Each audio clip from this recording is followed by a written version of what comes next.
Well, good evening. We like to call our City Council meeting to order, our March 23rd meeting to order. We welcome those who are joining us in the audience, those who are joining us remotely. We welcome you as well.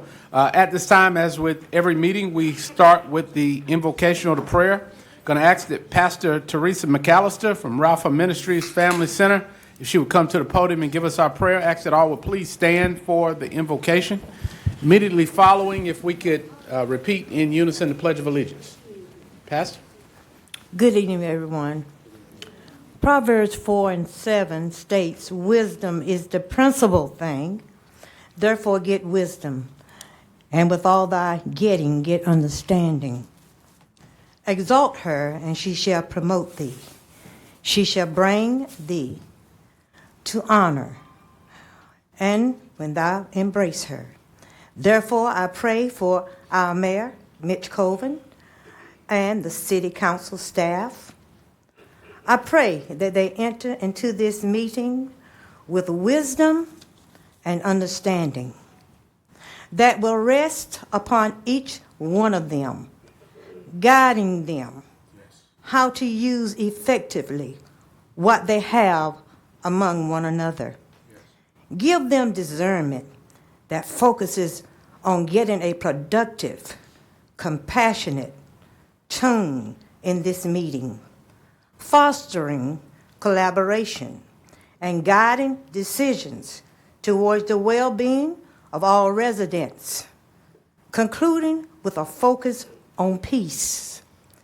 We are grateful and thankful for all leaders in this great city of Fayetteville, North Carolina.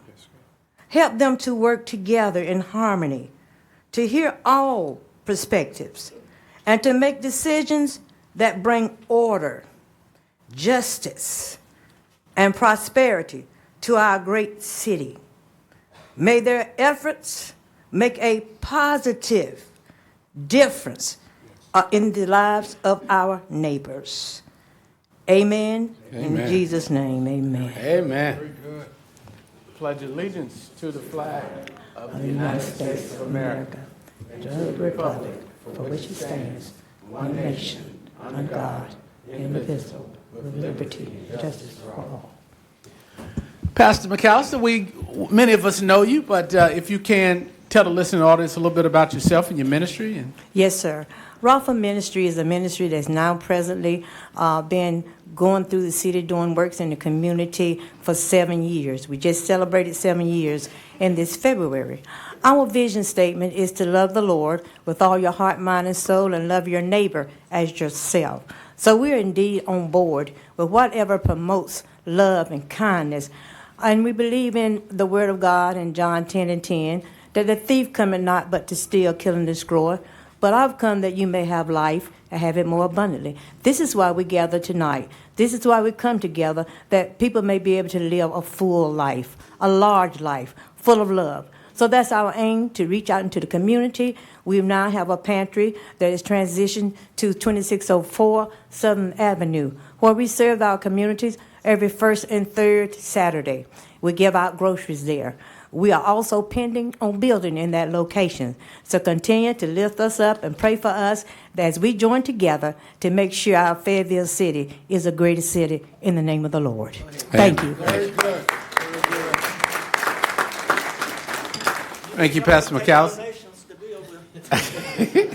Thank you. Pastor said we take donations to business. All right. So absolutely. Take money to minister, doesn't it? So, but thank you, Pastor, co-pastor. Thank you for leading us in the prayer, and thank you for the great work you're doing in our community. At this time, we would like to acknowledge a couple special, well, we have, all of you are special. We have some other special guests that are joining us tonight, Miss Fayetteville and Miss Fayetteville team, and would ask that Mr. Darren Thompson will introduce our special guests, and would Miss Fayetteville and Miss Fayetteville team please come forward.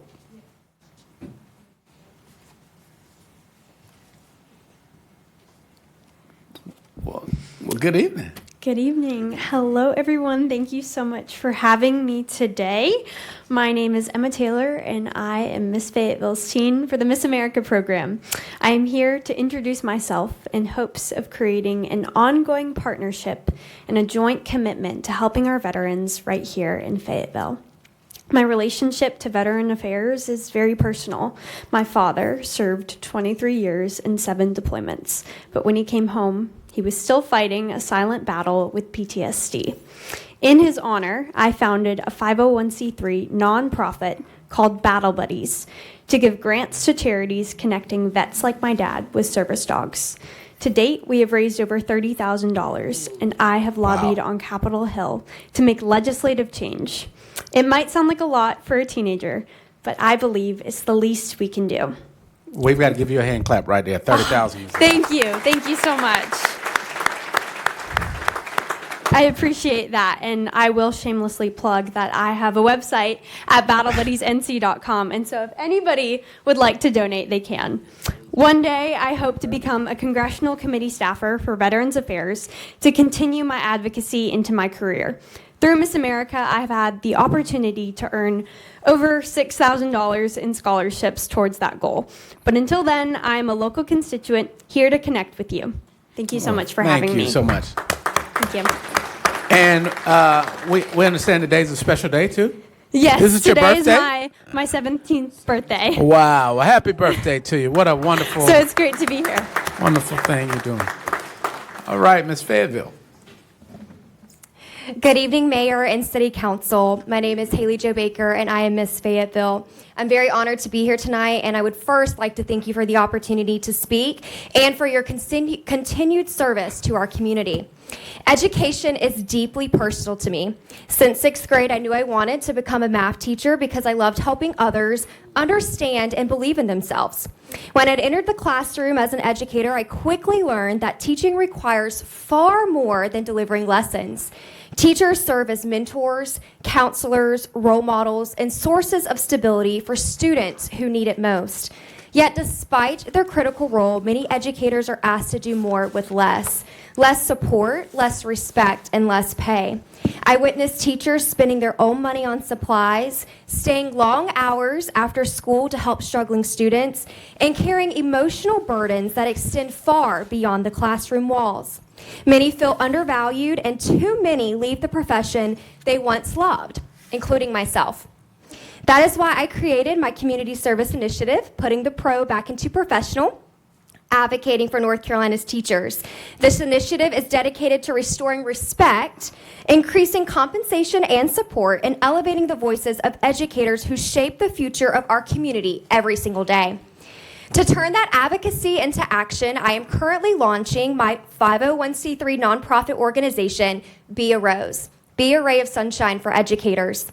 Through this organization, I will award a $1,000 classroom grant to teachers right here in Cumberland County because no educator should have to choose between supporting their students and supporting themselves and their families. This is about more than funding. It's about restoring dignity, recognizing sacrifice, and shining a light on the educators who pour so much into others every single day. Teacher retention is not just an education issue, it is a community issue. Strong schools build strong communities, and supporting educators ensures stability, opportunity, and success for our students. Tonight, I respectfully ask for the opportunity to continue to partner with Cumberland County to support and retain our outstanding teachers in the ways that matter most, through recognition, compensation, resources, and community collaboration. Together, we can ensure that Cumberland County remains a place where educators feel valued, supported, and proud to serve. Because when we invest in teachers, we invest in stronger schools, stronger families, and a stronger future for Cumberland County. Thank you all so much for the opportunity to speak. Well, ladies, we would be remiss if we didn't ask for a picture. So shamelessly, I'm coming down to get my picture. But City Council will stand up, and we'll meet you right in front here. No, we're going down or we're standing No, here? we standing here. He's gonna go down. And happy birthday again. Yeah, yeah.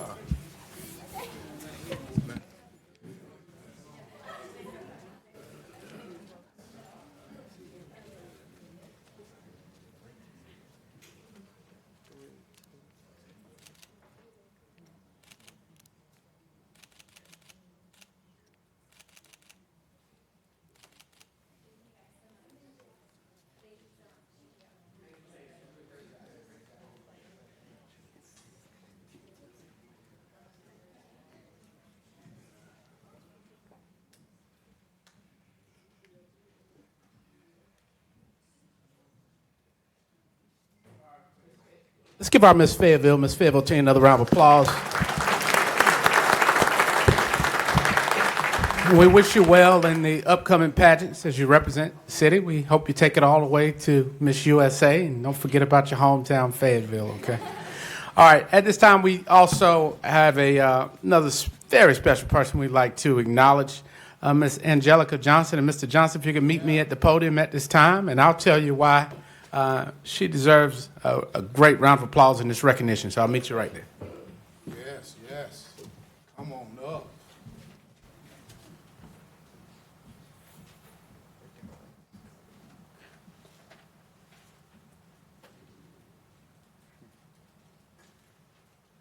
Now, we just heard that we have Miss Fayetteville concentrating on education and how to retain teachers. And great teachers make great products in our school system, which makes our community great. Miss Angelica Johnson is the new spelling bee champion of Cumberland County. So let's give her a round of applause. There you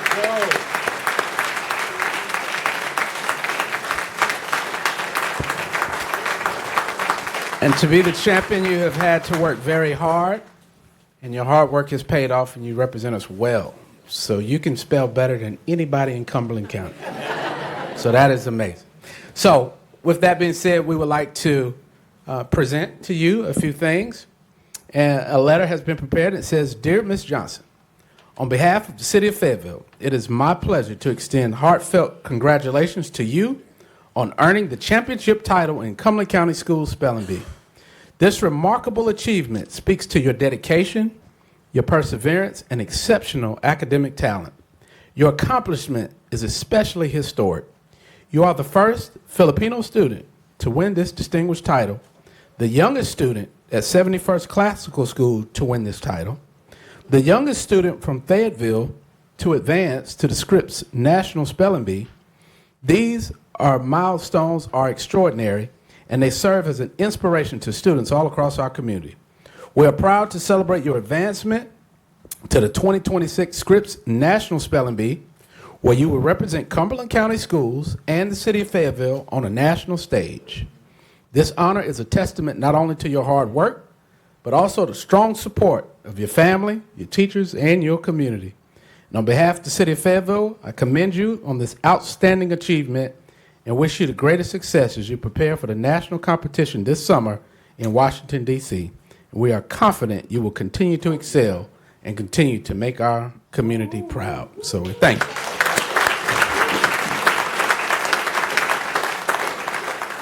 And so as a token of our appreciation for your efforts, we would like to present to you our Certificate of Excellence and our city coin. So we thank you.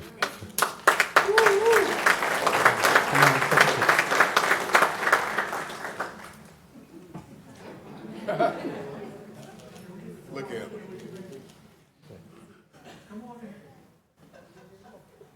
Get in that bag. That's terrible. You want to say anything? It's up to you. Now you earned it.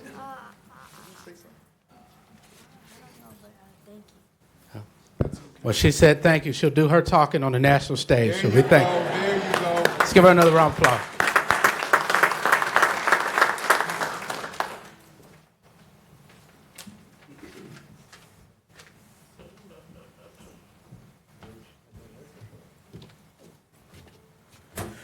thank you so much to each of you.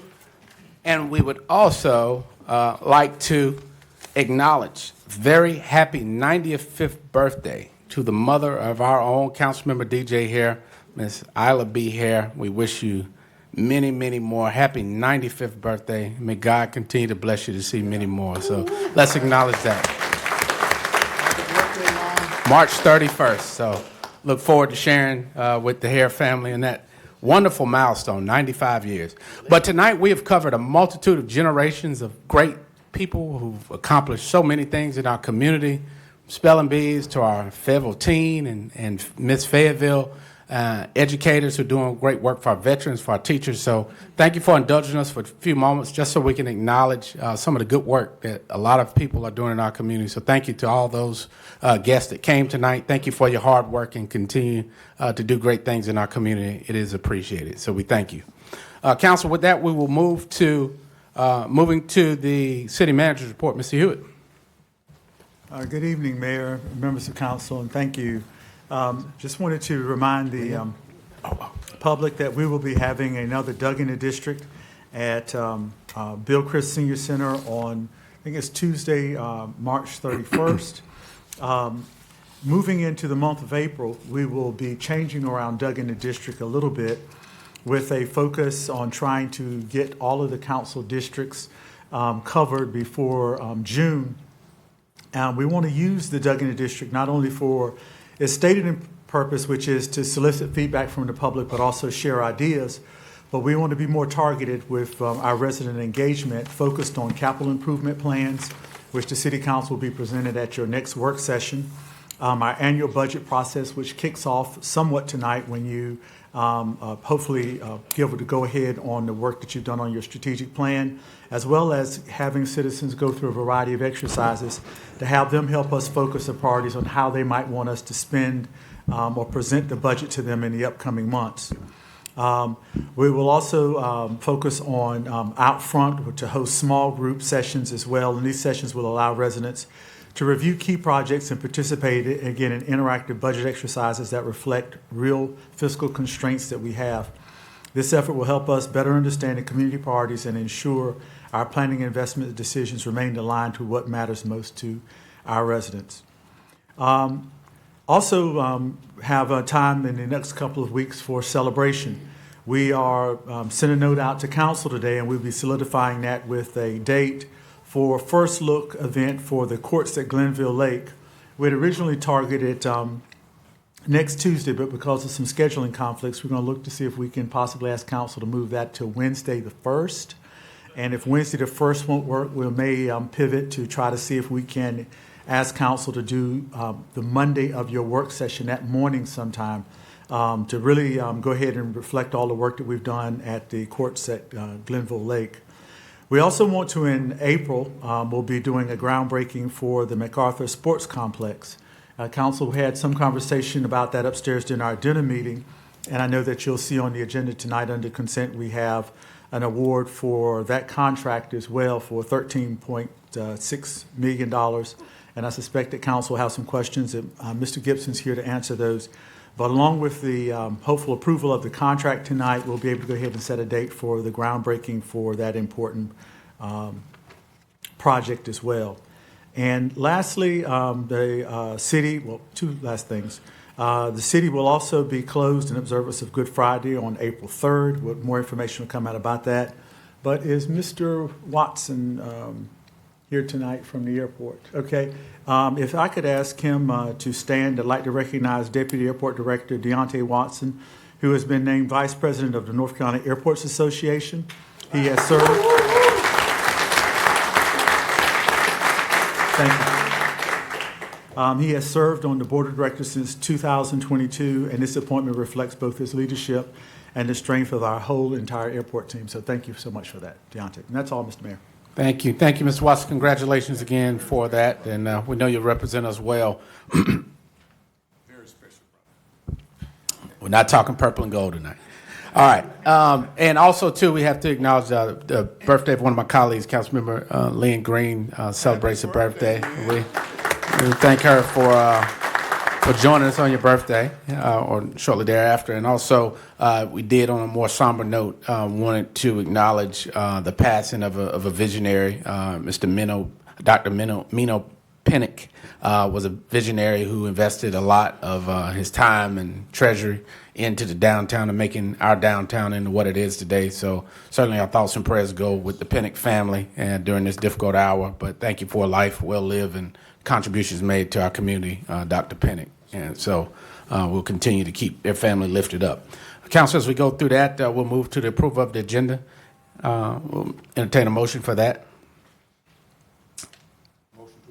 All right, motion by Councilmember Hare to approve. Is there a second by Councilmember McNair? I believe I heard. And I see the Sure Systems, and I do have to confess that I actually have to wear glasses. So if you see me put this on, so I have to do that tonight. But there's a motion and a second. Council, any discussions on approval of the agenda? All right, Council, I look to you for your votes.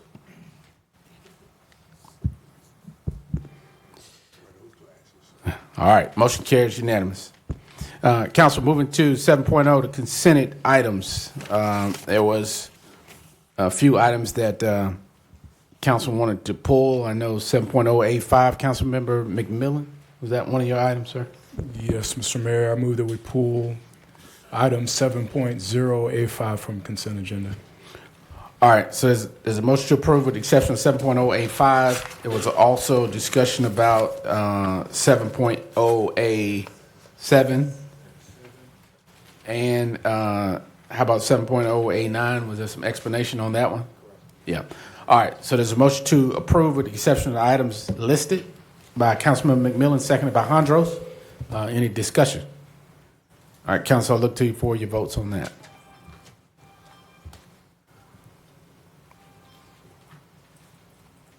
All right, motion carries unanimous. Item 7.0A5, I'll go to you, Councilmember McMillan.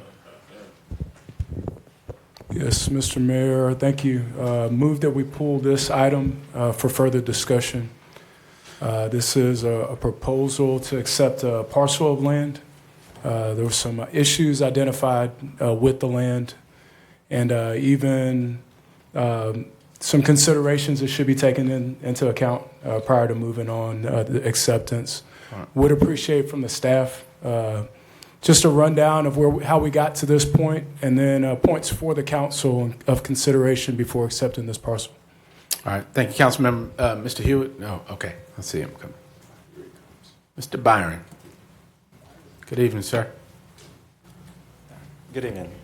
Thank you. So as part of our Lion and Ivy stormwater improvement project, there were several easements that we needed to acquire to facilitate the construction of this project. This is a parcel that when we approached the property owner about obtaining a permanent drainage easement and a temporary construction easement, they were reluctant to grant us the easement. They would have rather donated the entire parcel to the city. The parcel is 2.5 acres, so it's a fairly good-sized parcel. We were only needing 0.05 acres for an easement. So the reason we needed the easement is we have to take the culvert out under Ivy Road and put a larger culvert in. And to put the larger culvert in, we have to do some regrading upstream. So that was the purpose of the easement. I believe the property owner, like I said, wanted to donate the land instead. It went to council at a work session through a city council member request where it was to move forward with accepting the property donation. So that gained consensus during that work session, and then since then staff has looked at a number of different things. We went back to see could we do anything with that 2.5 acre parcel? Was there any modifications that we could do where we may get some additional flood storage? There really is no stormwater benefit to accepting that parcel. There's nothing we can do on that parcel that'll help downstream flooding. Our project is mitigating all the drainage issues. So another thing that we did was a best practice whenever the city is going to accept or acquire any property is we did a phase 1 environmental assessment where we had an environmental consultant go to the site, visit the site, look at relevant data, And that was kind of where we mentioned in the CAM some things that they found in some neighboring properties. So be clear, there was no identified issue on the site, but neighboring sites potentially could have had issues where you might have some underground water plumes that kind of go on that property. So the environmental consultant, I think, had in here recommended that they perform additional investigation to determine whether there's any hazardous substance on site. So that would be doing actual testing, groundwater testing, soil testing. But at that point, we brought it to council. We did not have a recommendation on it because there is some considerations. If you want to move forward with a phase 2, that's going to cost money. If you want to condemn the property to get the easement, that's going to cost money. So it's ultimately up to council how you tell us to move forward. Councilmember Hare.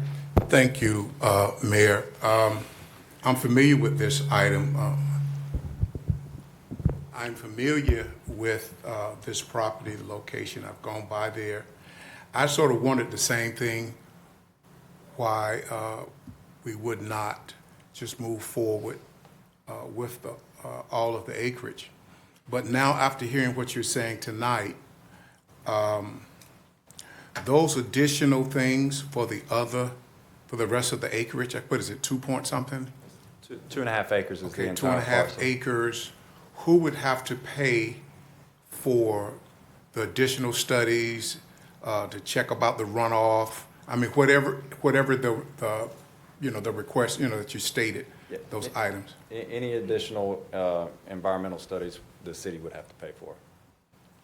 Okay, so the city would have to pay even if the property owner wants to give it away, that doesn't fall to the property owner. Yeah, I don't believe the property owner would want to incur that cost. Right, okay. Yeah, I understand. Thank you, Mayor. All right. Councilmember Green. Thank you, Mr. Mayor. If we needed the portion of the site for the easement, what's the alternative workaround for that? We cannot perform the work without the easement. We did look at that as well. All right. Council, any other questions or comments? All right. With that, entertain a motion to approve or to move this item forward. Councilmember Hondros, that a motion? Thank you, Mr. Mayor. Yes, sir. I move that we accept the property from the owner. All right. It's a motion by Councilmember Hondros, seconded by Councilmember Davis. Discussion on that? All right, Council, I'll look to you for your votes.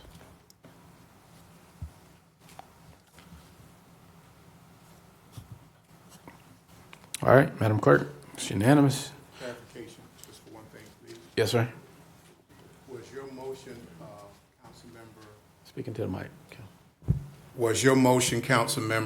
just the 1.53, or were you saying the entire parcel? The entire parcel, I think, when we requested the easement, the owner said just take all of it. So Right. the motion is to take all of it. Okay, all right, thank you. All right. All right, 7.087, ask this item to be pulled. Mr. Manager, this pertains to the MacArthur Road sports field that you mentioned earlier. This was a part of the 2016 Parks and Rec bond. Mr. Gibson's coming forward, so talk to us, so kind of give the public a history lesson here about how we are where we are and where we are tonight.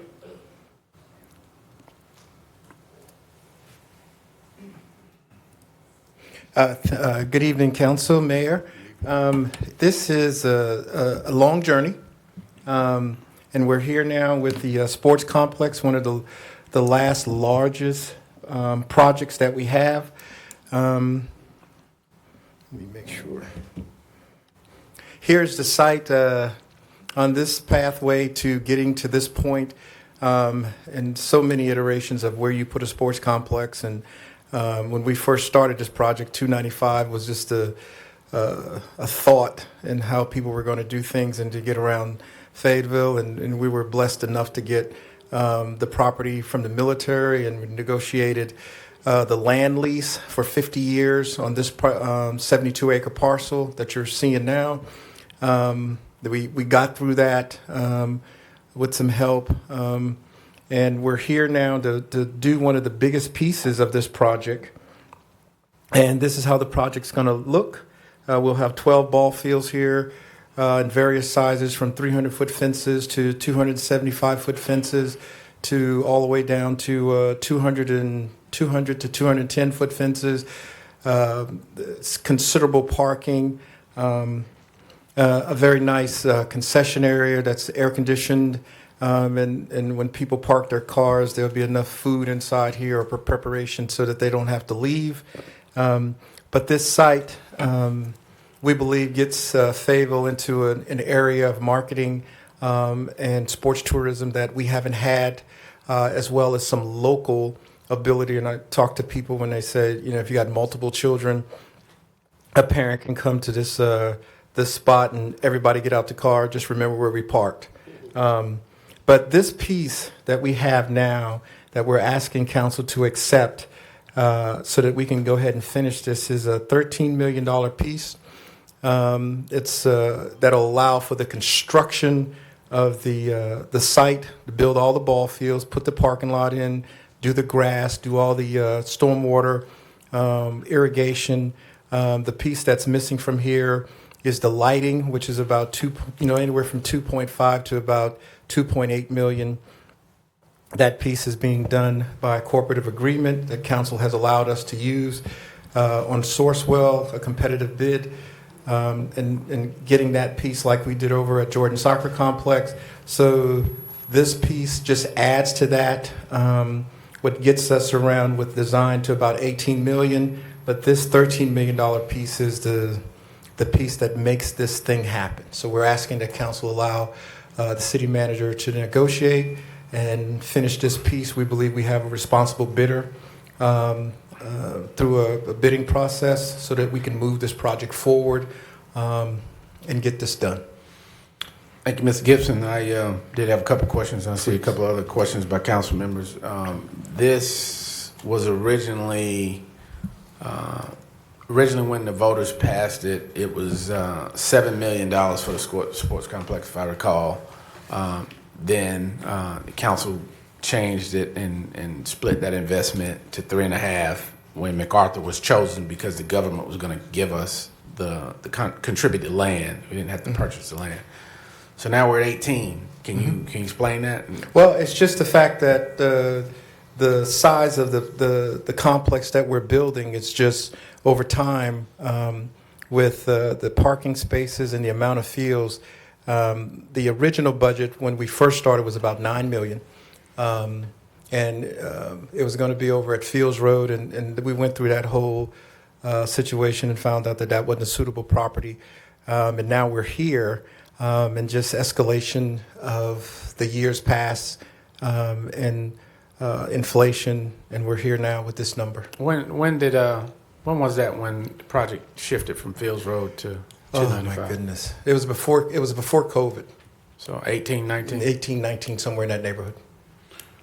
Okay, and the last part, this is probably more of a city manager question. So, we've been down this road before. Lowest responsible bidder. Yes, sir. Right? That lowest doesn't necessarily mean by the law. It gives you some leeway for responsible. Mm-hmm.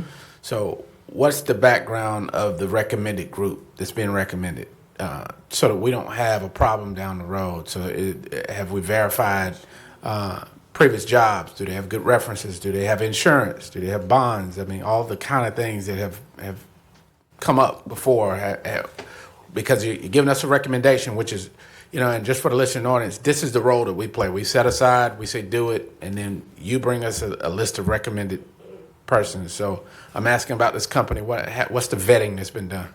Yes, sir. So they were not originally the lowest responsive bidder. The first one were not. Their lowest bidder was not licensed in North Carolina, so they had to be disqualified. And so that's part of our vetting process. Once we receive the bids, we verify their GC license, that they're a North Carolina And we asked also for references. So once we realized that they were not North Carolina certified GC, we moved to the second bidder. And in that process, we started doing the same vetting process. We vetted them, we checked their references.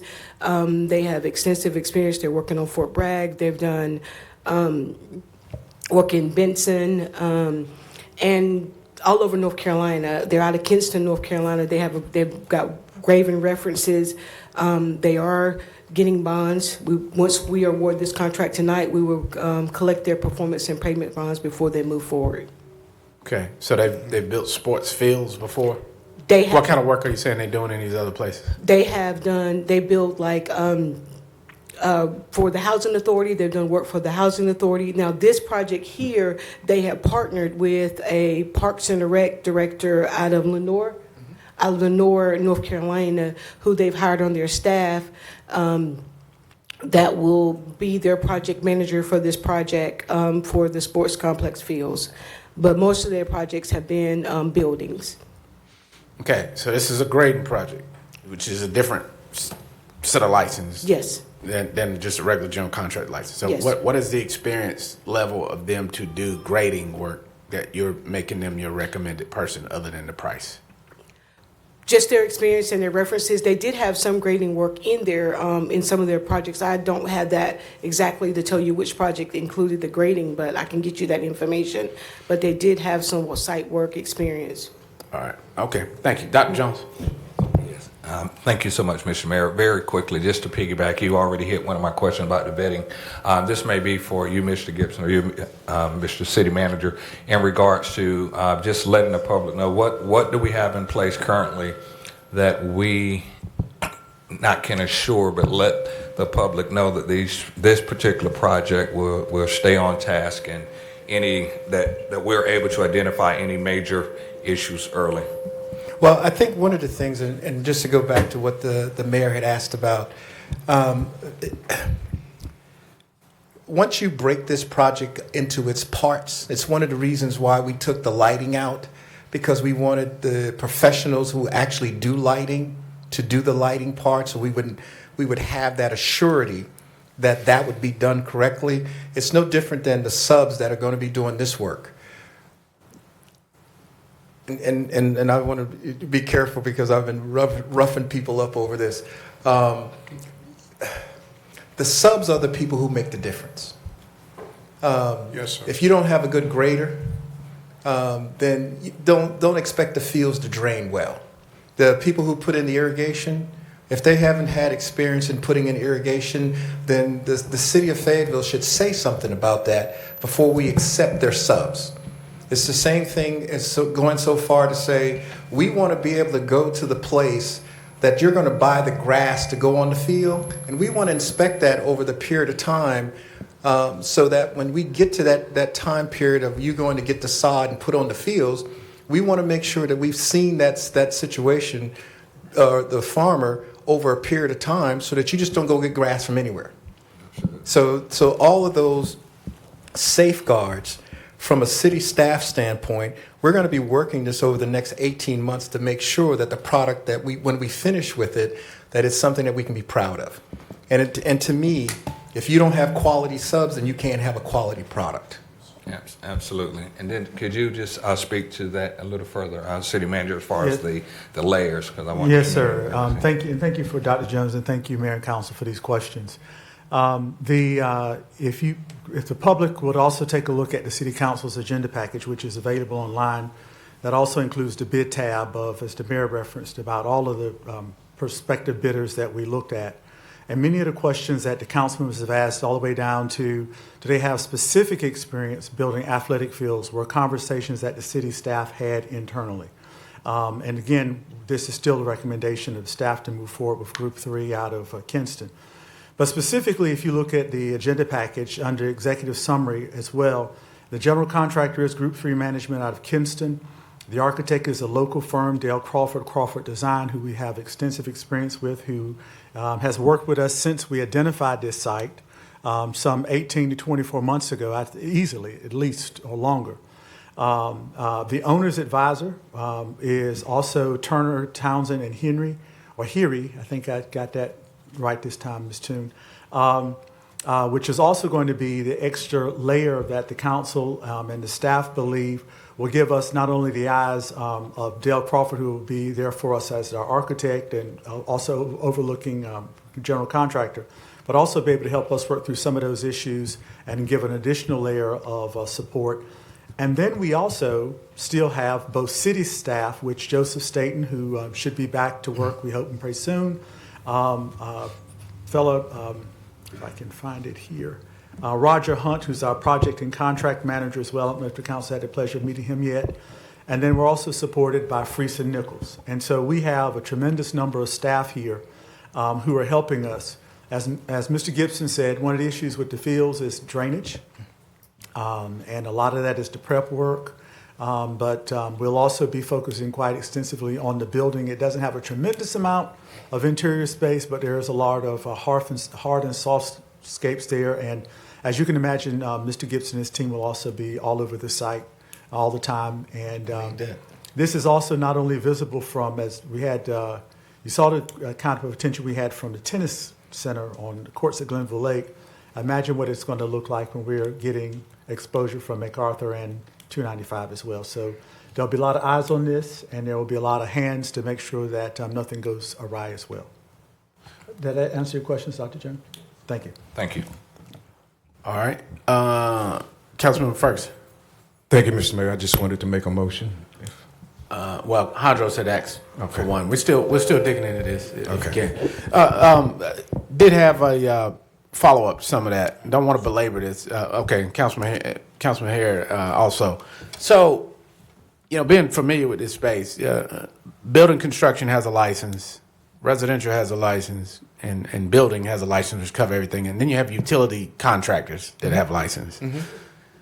This is mostly grading and utility work. My concern here is that who is being recommended, I don't really see based on or have heard that there's a tremendous amount of work on the utility side because, as you said, drainage is everything. So catch basins and a lot of grading has to be done because it's mostly grading. You don't have a lot of buildings here. So that's a big piece. And what you said too, you described a process that I've heard us use before that, we're talking about where they're buying the grass and we're breaking this up to where the lighting is different and it goes. So you're kind of sounding like the GC versus hiring someone who's responsible for this whole job working properly. Right. And then when it doesn't work right, then there's, I thought he did it and she thought I did it. So I would, as council digs into this, I'm hoping that maybe, I don't want to belabor this tonight, but maybe this can come back for a little further discussion at a work session because we've got to get this right. I appreciate it now. So we don't want to set anything up where it's not clear. I appreciate it. And would, like as procurement may have an opportunity, we need to be able to have you explain with some detailed references in this space because building a building is different from what you're proposing. So, but Councilmember Hare and then Hondros. Thank you, Mayor, and for the questions that went before me. Thank you for those concerns. I don't want a mishap on this project. I don't want a mishap on this project. I don't want a mishap on this project. I have no problem with us, and I think we understand why you're getting the questions that we have tonight. I have no problem. I like to hear all the catch basins, the folks that are doing the catching. I was going to ask about Friesen Nichols. I was going to ask about Dale Crawford that I'm familiar with. I was going to also ask who checks our minority contractors. I was also going to ask, and I'm asking, that we make sure that we still try to reach our minority contractor inclusion percentage as much as we can with this project. But once again, I don't want us to have an issue with this contract or any other contracts going further. And we have to be 100% on checking, rechecking, checking, and rechecking again. Thank you, Mayor. Thank you, Councilman Hondros. Thank you, Mr. Mayor. And just to echo some of your comments and other colleagues, we can't afford to get this one wrong, and our residents, tax-paying residents, deserve us to get it right the first time. I think we're 10 years in from the 2016 Parks and Rec bond to today, so I don't think 2 more weeks is going to, spoil the broth. So my motion, and I'll defer to Councilman Ferguson since I believe this is in his district, but my motion was going to be to send this back to a work session for April, either as this project solely, or I think there's another project, the River Park, either jointly, have them both come in April, or have whatever the consensus of council is. But I would like to have at least this one come back to council in April's work session. All right. It's a second. All right. So motion by Councilman Hondros is a second. I agree. Maybe time is of the essence with these bids, and so whatever we have scheduled already for that work session, we need to make room for this. We can do that, Mayor. Even if you delay something else, but We there's can. Okay. We can. All right. Any discussion on that, Council? One more thing. Yes, sir. Is it possible whenever we bring this item back, those that are going to be doing the second, third, and fourth checks, is it possible them being at the meeting or on Zoom or? Well, what we can do, What you think? And I can say that having been with council where we've presented to you Freesa Nichols and you've met Dan and Blair, we have gone through the process with the owner's advisor, and we have them on the group. We're familiar with Dale Crawford. We're happy to allow council whatever level of scrutiny or detail you want. This was noticed in December of 2025. The opening date was on February 12th. 2 weeks will not kill the project. And so in the interim, if there are questions that you have, please let us know. This is an important project, but it is not a complicated project. You all know better than I do, who actually do construction work as well. The grading has to be tight, but that is also on the architect, and that is also plans and approved.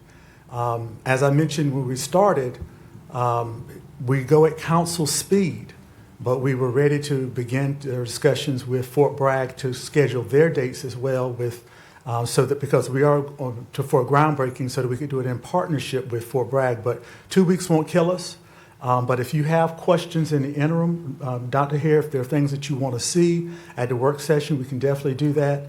But to say that staff checked and rechecked, the bonds, we've discussed that with council before, how we verify the bonds. Mrs. Toon mentioned about how and it's in the City Council Action Memo, that the lowest responsive bidder was Easton Builders, and they were disqualified. So if there's additional information, I'd like to be able to touch base with all of you individually to make sure that you are all up to speed and are comfortable, so that if y'all are interested and inclined when we have our work session, which includes the CIP, which is going to be probably an hour, and we also have the data centers, which could be an hour long as well. Let's break up something there. Even if we need a special meeting to deal with, I think we got to spend the Okay. time. All right. So, Mayor Pro Tem. Thank you, Mr. Mayor. My question is, and I don't know if it's legal or I don't know if we're authorized to do it or not, but most of the problems we have with most of our CIP projects come from our subcontractors. Is there any way possible we can get a list and vet those subcontractors as we discuss this meeting? I don't know if that's legal or not. Anybody? Well, again, as a GC, you hire that person, right? And so when you get down to vetting the GC's people, I think that's a process, but that's the person that you're holding accountable, because that's who you're hiring to run the job and to make sure it's on budget and to make sure that they're using the proper and licensed trade. So I think what we're doing, you got to be careful not to be playing GC. Like I said, Michael said it's not legal for someone to use a license and then they do all the buying material and going to schedule the subs and doing all of that, because you're really doing what the general contract is. So that's going to be your person that you need to make Exactly. sure. Yeah, and I think that to answer that. But council, there's a motion, there's a second. I know we've belabored it. I did want to add this. This is important. I know you said, Mr. Hewitt, it's not complicated, but it is. The tennis center was all grading, right? And are we finished with that? Oh, yeah. We're putting in the landscaping now. But Yeah. you understand. Yeah, So but- you can't. Grading is an important component. And we will make sure. But yes, Yeah, we so definitely work need to session, vet it. I got you. Exactly. I just wanted to emphasize, and he's dealing with a lot of money, so I just No doubt. It behooves us just to be careful. So, all right, there's a motion and a second. Council, look to you before you vote, and let's go to the upcoming work session on April 6th. Thank y'all. Thank you, Ms. Gibson. Thank you, Ms. Toon. Thank you. Who are we missing, Madam Clerk? Councilmember McMillan? Oh, all right. Motion is unanimous. All right, good job. All right, council, moving to the other one, 7.089. Dr. Hewitt, I guess you can do this one. This is one that, I see your airport director's here. Yes. They're renewing. Andrew, could you? Thank you. Or authorizing the execution of use agreements with the existing airlines. You know, the airport is a very important asset in the community. We have a lot of discussion about it. We've got a committee that's talking about our transportation needs and any gaps. And so we've got a guy that's on the national board here, so we want to hear from you on it. We're proud of that too. Thank you, Mayor Pro Tem and Council. So for tonight, this is a standard renewal agreement to retain our current air service that we have right now. It's a standard airline use agreement, mostly obviously for a signatory, which is what we have right now. It's a 5-year term with 5 one-year options. So that's what we're working through tonight. But in addition to that, let me just touch on what we're doing and moving forward. First and foremost, thank you so much for the $400,000 you all approved for airline incentives. That's been a real big push during my airline meetings with network planners. I also want to mention as well that we're working with our neighboring municipalities as well to get some additional dollars and support in addition to yours, to include also the Chamber and the Tourism Development Authority as well. So we've got a network of municipalities working together here to up that number to a more solid number that we can speak to the airlines now. In June, I'll be in Chicago talking to network planners as well. What we're doing right now is we're working with American and Delta, of course, and then, of course, the other legacy carrier, United, as well. We're going to be speaking to them to get some additional service. With American and Delta, what we're working with is getting either larger aircraft or another destination, another hub, if possible. In addition to that, we're working with the low-cost carriers. I'm sure you all know the low-cost carriers out there, so I don't need to name them. But those are for our leisure destinations to the north and also to Central Florida as well. So that's what we have right now we're working on. I'm happy to answer any questions. Thank you, sir. I did have a question, and also Councilman McMillan does too. On page 10 of the agreements here for Delta and American, it says a covenant not to grant more favorable terms. Now, we just authorized $400,000. We're trying to make that number $1 million between contribution from the county and others.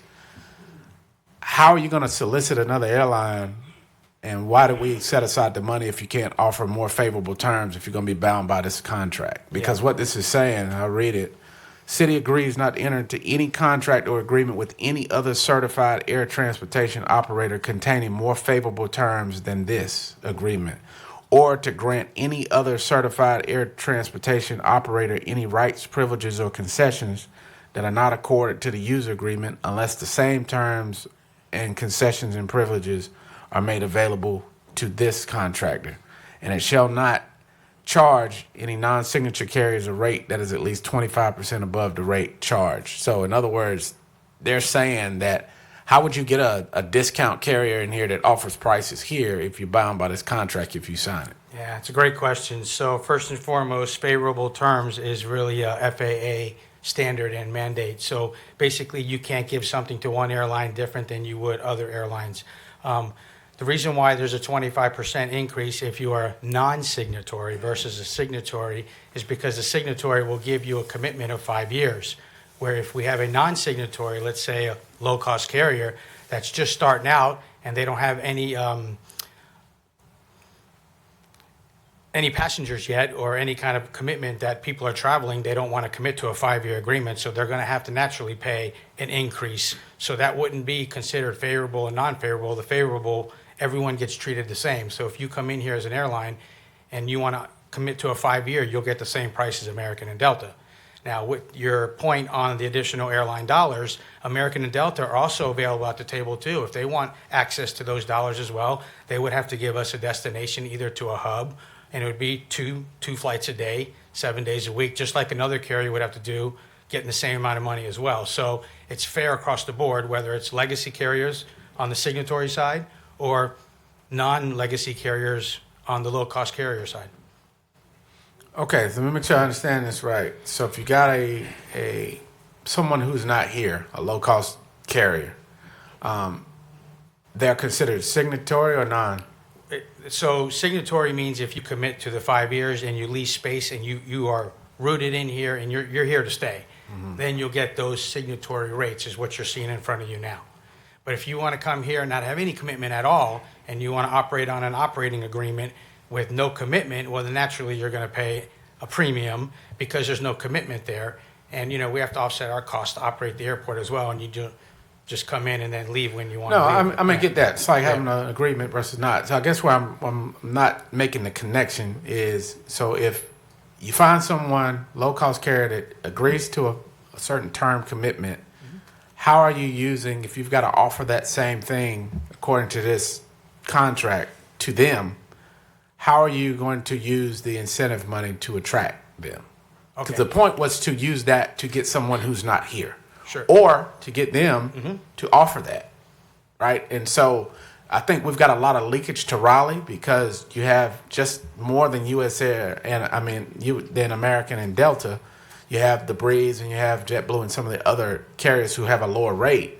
How do you plan to get them here, and how do you use the money if you're restricted unless they sign this agreement? Okay, so we just have to separate the airline incentive dollars. Remember, that's not airport money at all, so that's nothing that belongs to the airport,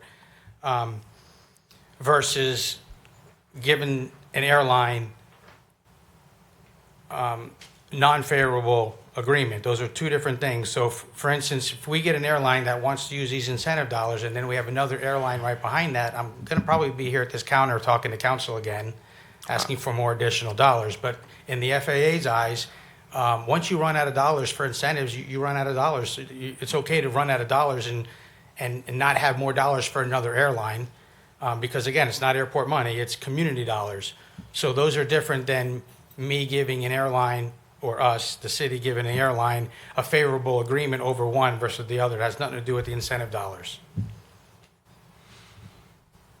Once we run out of incentive dollars, then, you know. I get that.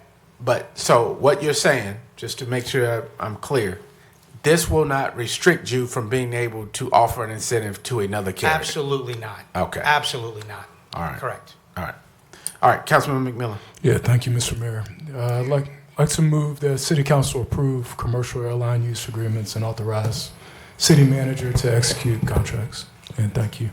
All right. Thank you. There's a motion by Councilmember McMillan, seconded by Davis, I think. All right.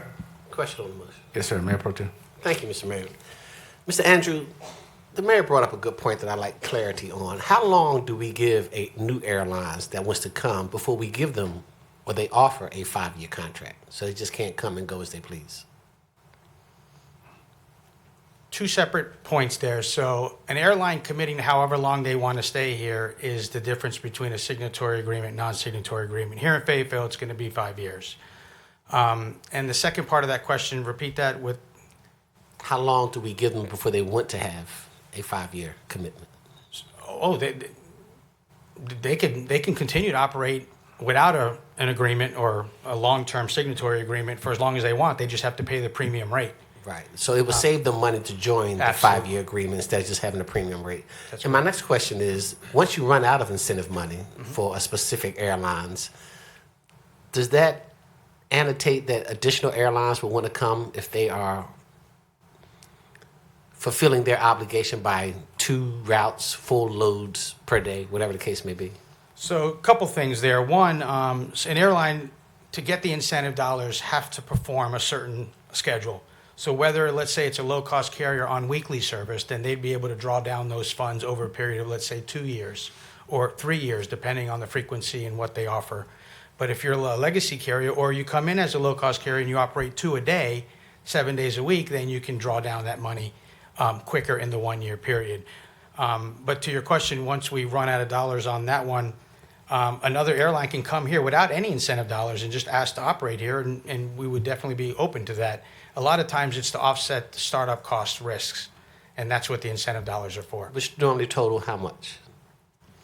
I'm not an airline, Okay. but we don't operate an airline. But what I'm hearing in the industry, especially now in today's world, $1 million will get you at a table, but they're looking at multi-year commitments, whether it be, let's just say, and I'm just talking regular, $1.5 million the first year. It could be $1 million the second year, and probably $500,000 the third year, so they can establish a customer base. And the reason I'm asking that question is I'm trying to determine whether it will be a tidal wave once you get the first one and they fulfill theirs. Will another low carrier come and fulfill their routes, and then another one, so forth and so on? So is it necessary for us to raise or get that $1 million incentive for those guys to come?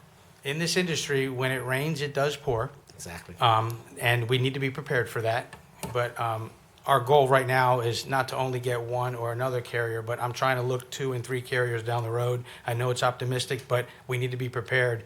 Should the first one come break the ground and start to do well, it's going to be noticed in the industry, and there's going to be others that may want to take a piece of that. And that's why I want our community to know it would be easier to fly Fayetteville. Thank you. Thank you, sir. Thank you, Mr. Mayor. Thank you, All right, Council. thank you. So we got a motion, seconded. Council, we've had discussion. We'll look to you before you vote. Good job. All right. Thank you, guys. Council. Thank you. Good job. All right, council, moving to the public hearing items. They're listed for tonight.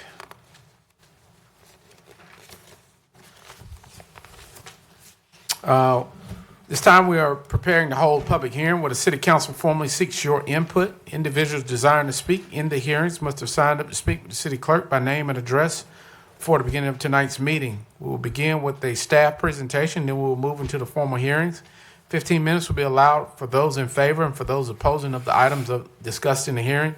Individual speakers, however, will be limited to 3 minutes each unless by previous arrangement a single spokesperson is designated, in which case the spokesperson may use the entire 15 minutes. When the city clerk calls your name, please come to the podium. Please clearly state your name and address for the record. You may then address the council. When the light changes from green to amber, that means you have 30 seconds, and the timer will ring at the end of your allotted times. With that, I'll turn it over to you, Mr. Harmon. Thank you, Mayor. Good evening, Mayor and Council. The only zoning case we have for you tonight is P2605. Mr. Orland Sambogo is the owner and applicant. The request is for SF10 to MR5. The staff and zoning commission recommended SF6 instead. Property is located at 5210 Arbor Road. It's just under a half acre. This is in Council District 1. Just to give you an idea of where the property is located, you've got Ramsey Street here.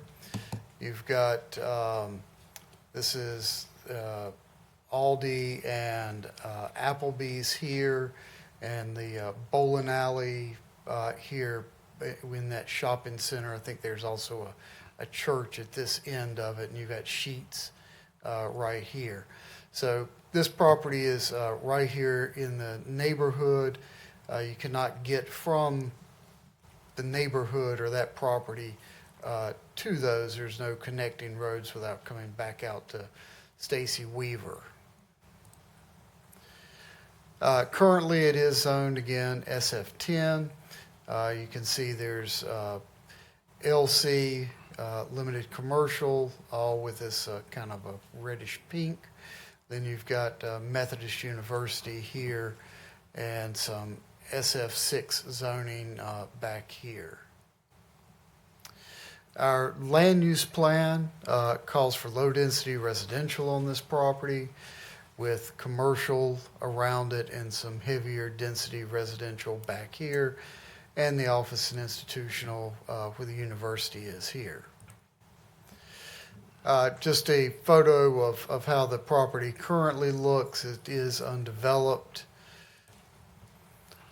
Surrounding properties, again, there's the Applebee's, the old bowling alley here. Like I said, you can't, there's no roadway that gets you from this property into that development there. And then just some of the other homes in the neighborhood here at the bottom.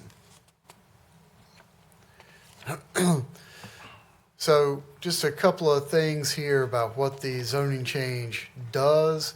Again, it's SF10 currently, lower density residential.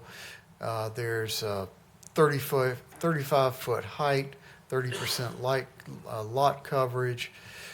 Single-family detached, 10,000 square foot unit lots. SF6, the recommended, is a little increase with low-density family. It's 35% at 35-foot height and 40% lot coverage, and 6,000 square foot lots for single family. And then for attached, which are your townhomes, it gets down to 5,000 square feet a unit, and your duplexes up to a fourplex is the 6,000 square feet a unit again. The request from the applicant is MR5 or mixed residential 5. It's a bigger jump. One, you can go up to 6 stories. 2, it's up to, depending on how 6 stories are 75 feet, 55% lot coverage. There's more density allowed for the townhomes. You're looking at you're looking at where you could get about 4 units of townhomes, multifamily 4 units. 4 units of is basically the density you could get on that half acre with the MR5. So some of the concerns that came out of the zoning commission meeting is that the property is not only a sub-acre parcel, but even a sub-half acre parcel. MR5 is more of a blank check with no concept plan. This is a straight rezoning. And no commitment zone, unit count, building placement, height, buffering, lighting, just the general things that are required by the UDO would be required. Let's see. And currently today, the site is undeveloped, so it is kind of a vegetated buffer between the rest of the subdivision there and the commercial behind it.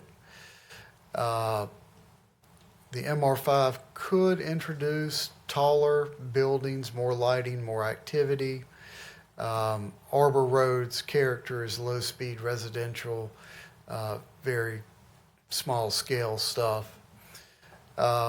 Key potential risk are traffic, parking, spillover, loss of screening, and out-of-scale development for what's beside of it. That concludes the staff report at this time. If you'd hold any of your questions of staff till after the hearing, we'd appreciate it. Thank you, Mr. Harmon. So with that, we'll open the public hearing. Madam Clerk. Mayor, we have one speaker, Mr. Tim Peppers.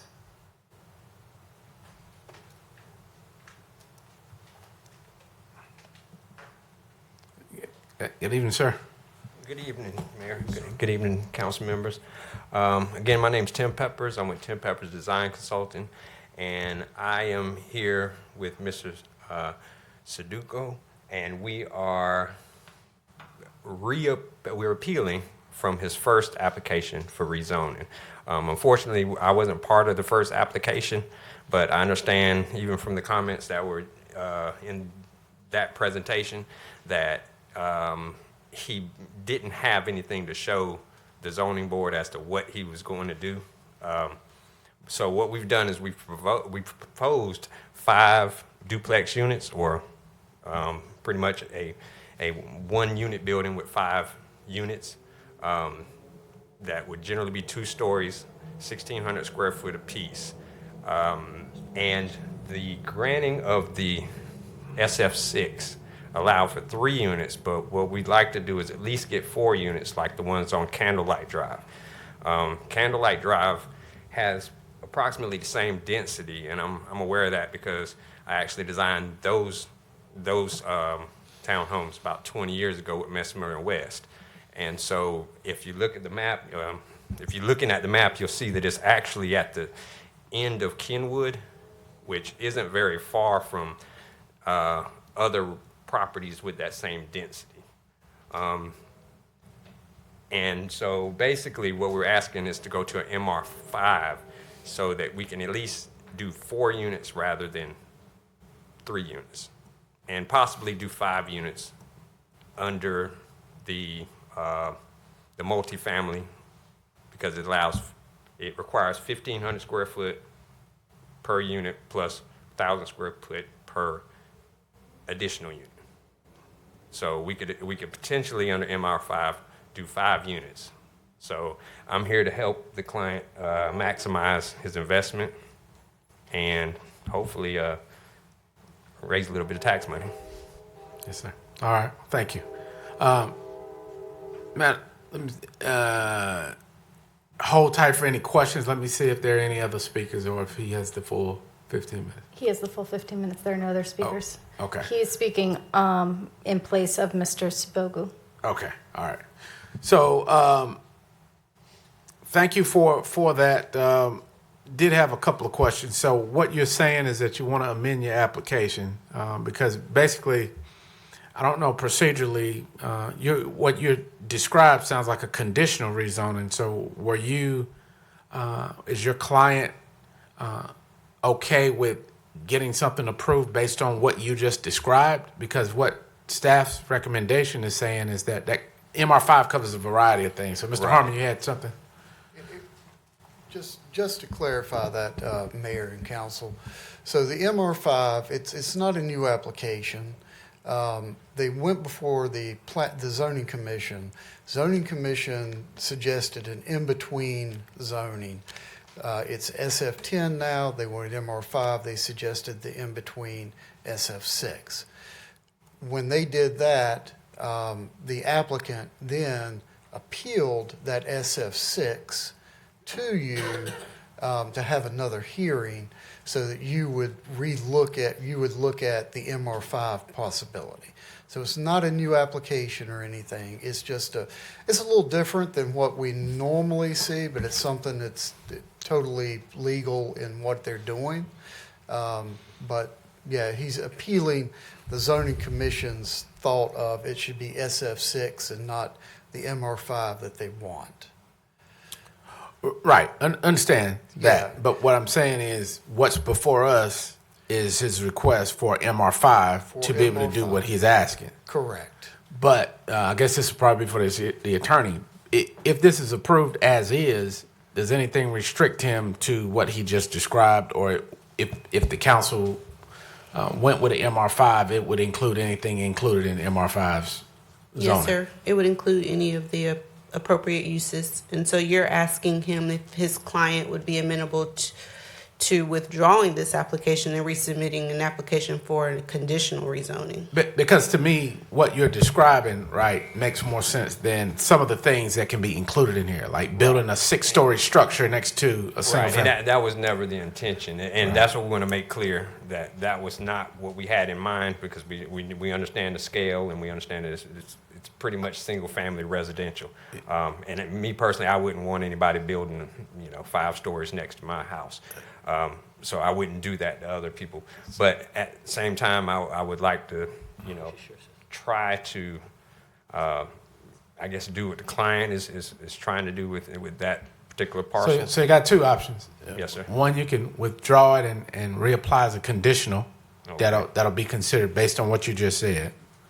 Or the council will make a decision on granting you the authority, which is wide reaching, which can do those things up to a 6-story, and it can do some of the other stuff. So, I mean, it's you and your client's choice.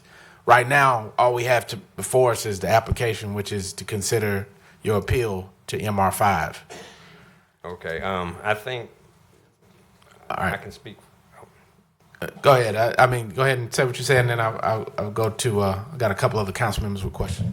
Well, I was going to say that I think I can probably speak on behalf of the client, and if we can resubmit it or withdraw this application and resubmit it as an SF, are you saying SF6? It'll be a conditional for specifically what you're saying. Okay. So in other words, you would get granted that authority if the council passed it, but you agree to the things that you're saying you're going to do.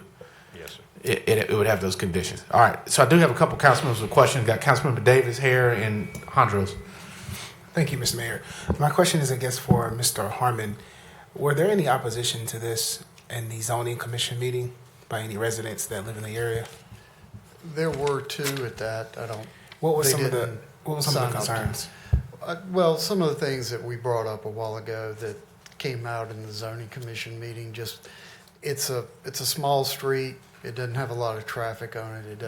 It only goes into the neighborhood. You have to go back out to Stacy Weaver. So they felt that, a multi-unit building there wouldn't fit the character of what's mainly a single-family neighborhood. Okay. Thank you, Mr. Mayor. All right. Councilman Hare and then Hondros. Yeah, thanks, Mayor. Mr. Harmon, and I don't know, it could be our legal attorney. If we went to the other zoning, which they could put the 4 or 5, whatever the higher storage was in the single home unit, and I'm only asking if we continue to move forward this evening, could we apply conditions? Okay, then I'll pull it back, because she's saying no. Because I was saying if we could keep moving forward, we could apply the conditions to what supports the community, but she's saying. Yeah, that's what I was saying, that he would have to resubmit under a conditional request. Yeah, just resubmit. Right now, it's just either approve it or disapprove it. All right, Councilman Hondros. Thank you, Mayor. Thank you, Mr. Mayor. Sir, I forgot your name, I'm sorry. Peppers. Mr. Peppers, to the best of your knowledge, and I don't know how far you are in design, although the MR5 zoning would potentially allow for 5 or 6 stories, this particular parcel has, it's only 44/100 of an acre, so it has limitations. You couldn't probably do that. You couldn't fit that anyway with all of your other UDO, landscaping, parking, driveway requirements, correct? Right. I don't think that 0.44 acres. Please speak into the microphone. Thank I'm you. sorry, I don't think that 0.44 acres would be adequate for most large density applications like that, simply because of parking and runoff and all that other stuff. And it would be hard pressed to do any commercial because of the buffers that are required and things like that. So I don't know that you would be doing live work or anything like that area. Thank you. I have a couple questions for Mr. Harmon. Mr. Harmon, can you put the, on your PowerPoint slide deck, can you put the subject property photo and then the surrounding property? So that's the subject property. Right now, if you back up one slide, the one previous to that, that's the current zoning map. So the hatched area is the subject property we just saw was wooded. And to the east, which fronts on Ramsey Street, that red, that's Applebee's, correct? So if you go a couple slides forward. Yeah, this would be Applebee's. This would be where the bowling alley. Right. area. So if you go a couple slides forward, you see, yeah, right there. So I guess my point, let me ask this question, Mr. Harmon. Doesn't MR5 and O&I, office and institutional, doesn't that allow a buffer and a transition from your red heavy commercial zoning to single-family residential neighborhoods? A lot of times it's used as a buffer. It's one of the districts, yeah. Right. So, I don't know, for me personally, I think if I lived in the neighborhood, I would rather see, I know most people would prefer the woods that are there today, but once the woods are removed for development, whatever the development takes place, instead of seeing the back of the restaurant through the backyard of this single-family home, if a single-family home was built there, I'd rather have 4 or 5 units that were 2 or 3 story, either townhouse or condos, that would be the buffer, so I don't have to look at the back of commercial. So I'm prepared to move to make a motion. I defer to Councilman from District 1 if he wants to. If not, I do have one more question for Mr. Harmon. If council approves or denies this zoning application today, is there a waiting period, or can the applicant reapply? When can the applicant reapply? Right. As you know, here recently, within, I guess, the last year or so, state legislature changed the law, and there is no waiting period to reapply for zoning. Gotcha. So if there's no further questions, Mr. Mayor, I'm prepared to make a motion. Hold on a minute, Councilman Hondros. I think I need to go back to his original point that was it you and your client's intent to withdraw it and reapply as a condition to be considered, or were you wanting us to? If that would be the easiest route to go. I mean, and then at the same time, I know the city council, in good conscience, doesn't want to rezone something and then the client ends up selling the property to somebody who has bigger ambitions with less understanding. So, Madam Attorney, if a zoning is denied, what's the waiting period they've got to wait? There's no longer a waiting period, sir. So if you deny it, so whether you deny it or not, you can just keep reapplying and reapply? Yes, sir. Okay, all right. All right, so it's up to you. Did you want to keep it as is, or you want to? We'll and just for the sake of the community, because since there were people who spoke against it and are concerned about the scale of the project and the effect on their neighborhood, I would agree to, if we could do a SF6 or a special conditions. Okay, so I would rather go that route. So you'll withdraw it and resubmit under a conditional rezoning request? Yes, sir. Okay. I think that would probably be the easiest way to do it so that everybody can sleep better. All right. Councilman Jones, you had something, sir? Yeah, just quick. I do know part of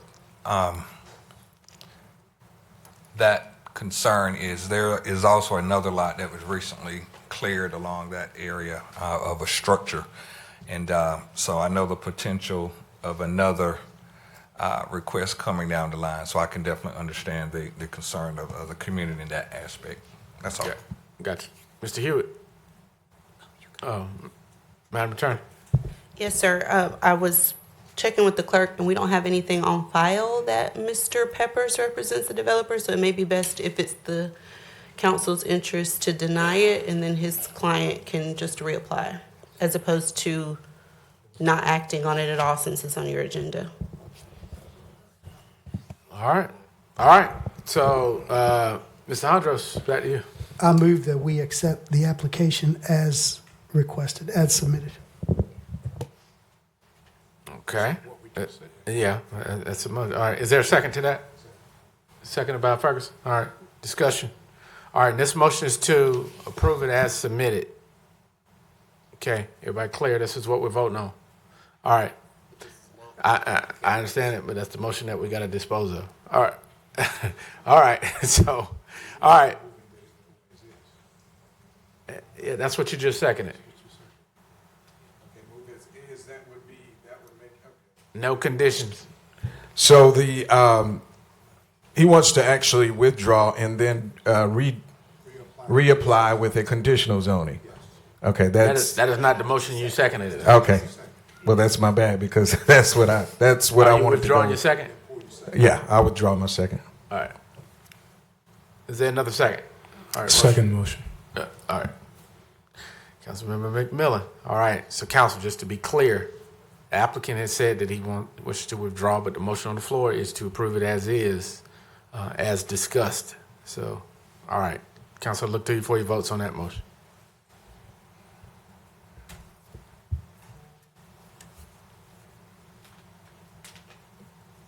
All right, motion fails 8-2. All right, Mayor Pro Tem. Thank you, Mr. Mayor. Mr. Mayor, I move that we deny this applicant for MR5 and have him reapply with conditions. All right, motion by Mayor Pro Tem to deny the application. Seconded by Councilmember Hare. Just to explain this is to deny it as submitted. Again, we've gone through the process. If it's denied, that you can resubmit without a waiting period. All right, everybody clear on what we voting on? Okay. All right, council, look to you for your votes on that. Thank you all. All right. All right, green is to deny, 8-2. All right, so thank you. Thank you for your patience. All right, council, moving to the next item. Mr. Mayor? Ma'am? Do I have a question? Yes. We found ourselves in that situation more than once. Mm-hmm. Is there a way to, for us, and I don't know the best avenue to take, that's why I'm asking, because we're in this situation.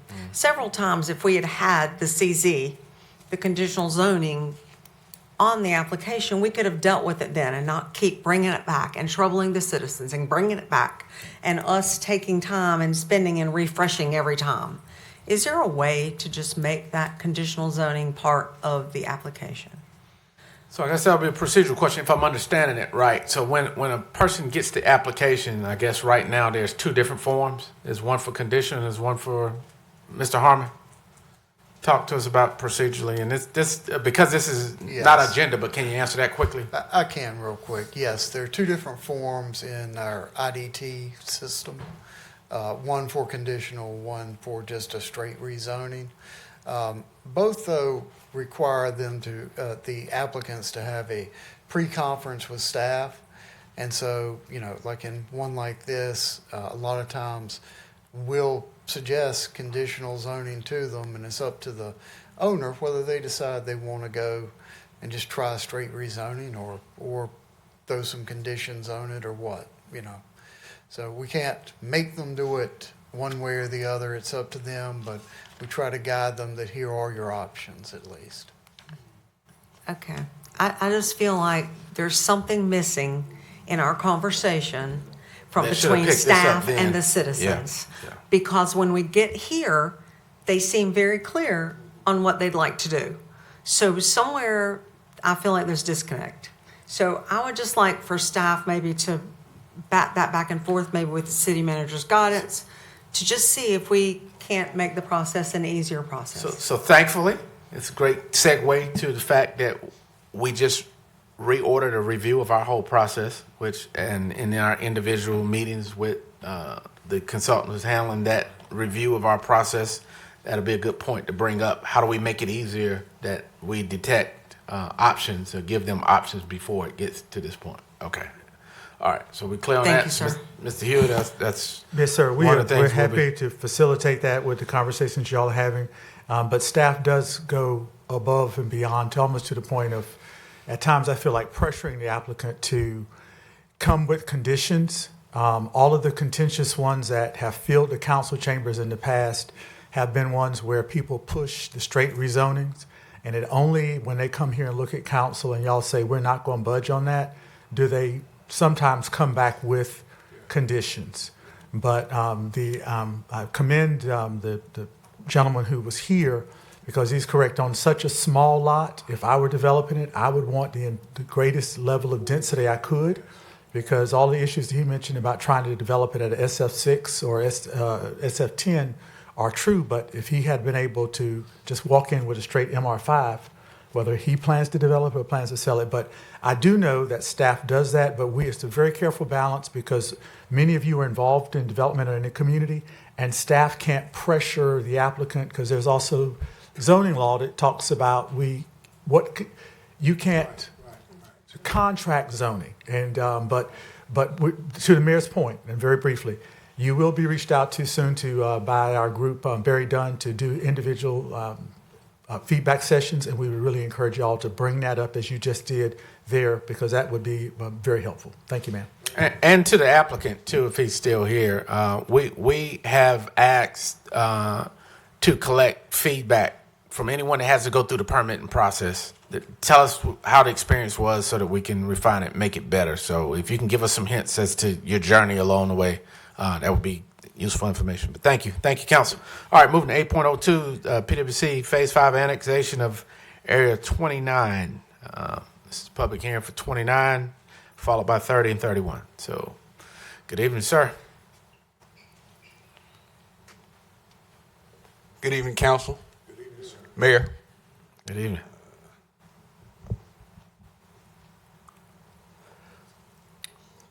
Not quite sure what the presentation is.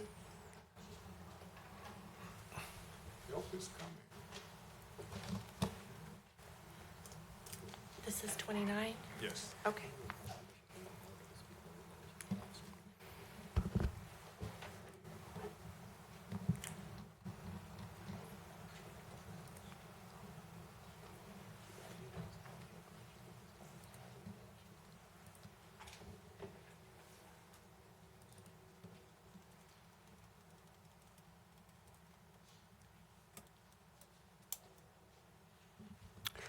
My name is Lamont Henson. I am a community relations specialist with PwC.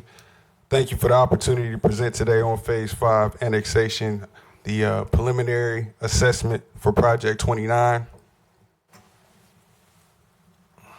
Through this presentation, I will provide an overview for Phase 5 annexation, the background.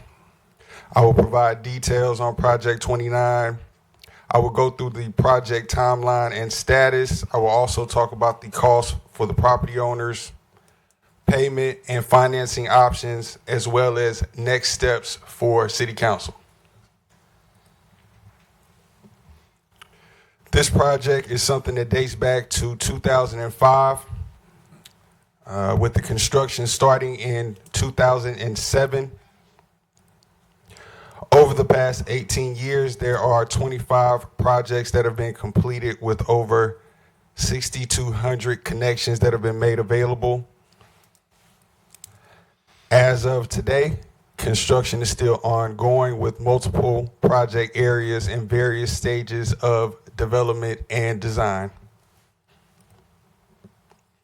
This timeline here provides a visual that represents the progression of Phase 5 annexation from its start in 2005 through today.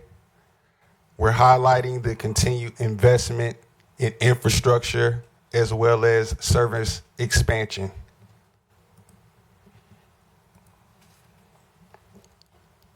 So to date, there are 25 projects that have been completed, providing availability of service for 6,200 properties or over 6,200 properties, and this reflects the continued effort to expand reliable utility services across Fayetteville and Cumberland County. Here, there's a cost comparison, whereas infrastructure costs have increased over time.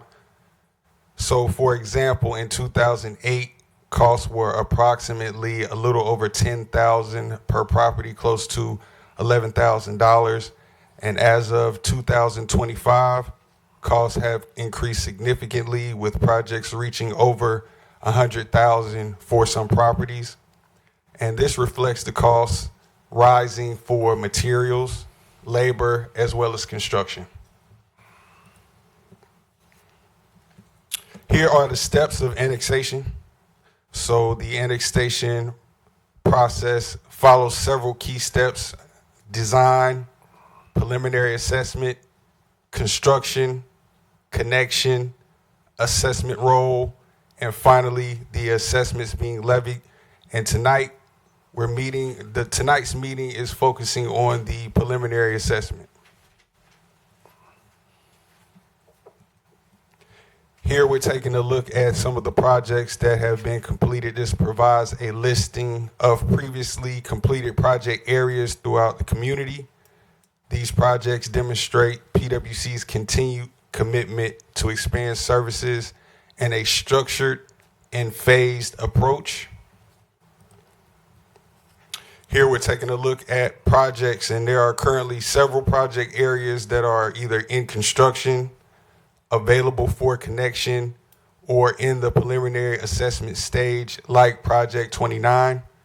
Additionally, there are multiple areas that are still in the design phase. Here we're taking a look at an overview. So Project Area 29 has been divided into 3 sections. Section 1 is the Montebello area. Section 2 has been divvied up into Farrington, Lake William, Turnbridge, and this is a continuation of Section 2. And then for Section 3, that has been divvied up into Cliffdale Road, Raleigh Road, and Hope Loop Road. That is a continuation of Section 3. Property owners were first notified July of 2021 through survey and appraisal notification letters. This marked the beginning of engagement and communication with residents in this project area. Again, this slide highlights where we are in the process, and we are currently in the preliminary assessment phase, which is an important step before construction begins. Next steps in the process include advertising the construction bid, seeking City Council's approval, pre-construction community meetings, construction itself, connection availability, and ultimately final assessment confirmation.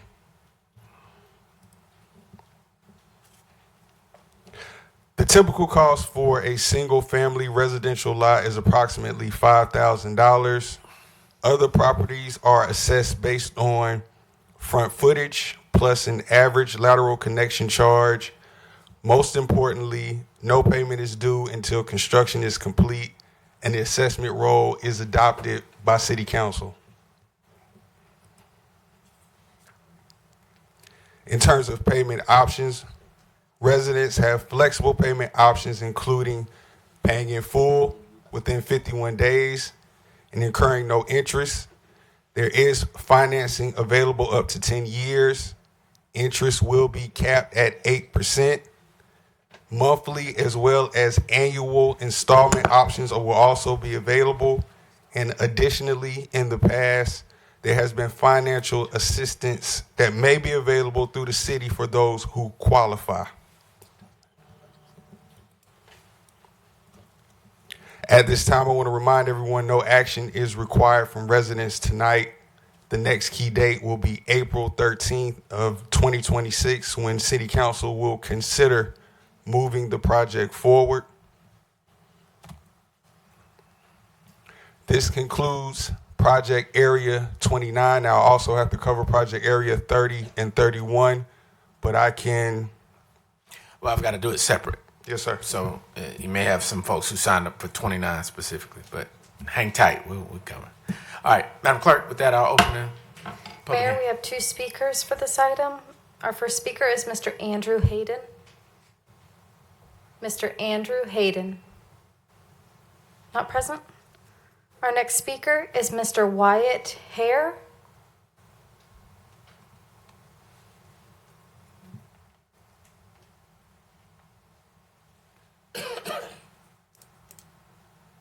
Good evening, Mr. Hare.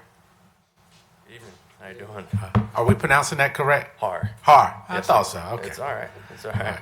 Sorry about that. Yeah, no worries. So, good evening. My name is Wyatt Har. I'm here to speak on the Phase 5 annexation in Area 29. Specifically, I want to begin by clarifying that the issue before us is not about infrastructure. It can be reasonably stated that most residents support modern utilities and responsible growth in Fayetteville. The issue, however, is how the city has chosen to fund it. Because the current funding model creates a clear policy contradiction, the city is demanding a substantial entry payment for homeowners for a service that already generates significant surplus revenue for the city every single year. Quite simply, PwC is quite the revenue engine. Under Section 6 Alpha-16 in the Fayetteville City Charter, PwC is required to transfer a portion of its revenue in lieu of taxes directly to the city's general tax fund each year. And for this fiscal year, the transfer is roughly $12 million. If we look at the full projected life cycle for Phase 5 sewer expansion through 2037, the city will collect roughly $360 million in pilot transfers from PwC. Yet this entire Phase 5 project is costed only about $244 million. That means that the city will collect roughly $116 million more in PwC transfers than the entire cost of the project itself. In other words, the city could fund every single inch of infrastructure in Phase 5 using only the PwC dividend and still have more than $100 million remaining for the general tax fund. That makes the proposed $5,000 entry fee and property lien against very different property lien something very different from a financial necessity. It's simply a policy choice. And it is a choice that takes place that places a substantial financial burden on homeowners who already contribute to the city's revenue in multiple ways. In effect, you guys are prioritizing the balance of the general tax fund over the bank accounts of the very homeowners who already fill that fund 4 times over. First, through direct property taxes. Second, through monthly utility payments that generate PwC transfers to the city. Third, through future property reevaluations that will increase the city's tax base on the infrastructure as installed property values will increase. And now fourth time is an entry fee of $5,000 or $7,200 for those who need to finance secured by a lien on their homes. The expansion is not voluntary for the affected neighborhoods. It is being required by government action. And when the government mandates an action, it should carefully consider whether it's appropriate to place the direct financial burden of the mandate onto individual homeowners, especially when the city would collect a surplus of $100 million in utility transfers during the life of this project. Funds that could reasonably be used to cover the entirety of the infrastructure that is being mandated and then some. Because this is not simply an assessment, a lien is being placed on homes and our properties. It affects refinancing, selling, and it places government claim against the equity in a family's home. And that point, it stops looking like a standard utility charge. This isn't just an assessment. This is a hostage situation for our property titles. Now, to address the legal authority involved under North Carolina General Statute 160 Alpha-317, you do have the authority to charge for connections, but you are not required to. That law gives you discretion. PwC may operate the utility system, but it is an appointed commission. This council, however, is an elected authority accountable to the citizens of Fayetteville. When you confirm those assessments, you are putting your names on a policy that bypasses the will of the people who put you in these seats. We should stop using PwC as a revenue engine for general projects and start using those existing surplus transfers to pay for the very infrastructure update that is being mandated. The question before you is not whether you can impose the assessment. The question is whether you should, and ultimately the decision answers a simple question for the homeowners of Fayetteville. Are we citizens to be represented, or are we revenue streams to be extracted from time and time again? I hope you choose representation. Thank you very much. Thank you, sir.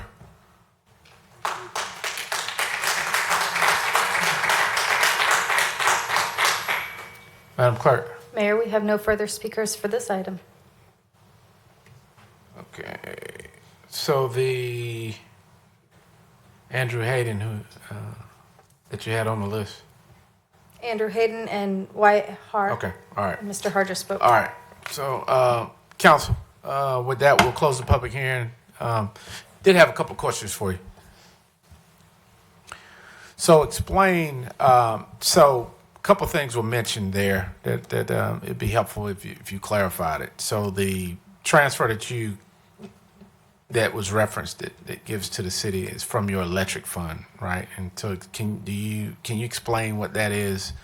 So PwC has an electric fund, and they have a fund from water sewer service. Correct. The transfer comes from the electric fund, right? I believe it comes from an overall general fund. It's like a payment in lieu of us taxes. Correct. So, yeah, it comes from the electric fund because that's the revenue maker. Yeah, and so the question was because later on in the agenda, I brought the council to consider expanding the amount of grants available to help these homeowners, because that's a substantial charge. And like you said, if you don't have the money, then it's a charge plus interest, which is then secured by the lien of your home. Speak to a little bit about go back to the slide for me if you can that showed when this began, because this predates all of us that own the desk. I know DJ's been here since Christ was a kid, but it even predates him, I believe. No, it doesn't. Okay.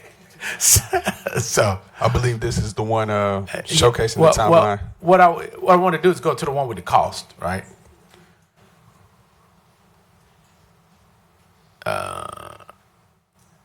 What it cost back then.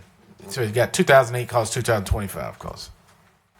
Next one. There you go. Next one. Next. There you go. Right. So basically, over this last 17 years, it was roughly $10,000 per property, and now it's $100,000 per property. So 10x. Yes, sir. When does PwC expect, based on this current schedule, to be finished with all of the projects? I believe there are scheduled about 17 or so more projects. The last timeline I recall hearing is that we should be complete by 2037. Tentatively. I mean, there's still a lot of variables, construction bids, things of that nature. So it's 10, 11 more years. So you can, if it went 10x from that, it would then be from 10,000 when it started to $1 million per. Basically, if it kept the same trend. Potentially, yes, sir. So I guess, is there a way, how many people, what percentage of people connect, right? Because what you showed on one of these slides, you showed the number of connections that you had. It was 6,200 and something, 6,214 connections in 18 years. Correct. So what percentage does that represent? About 40%.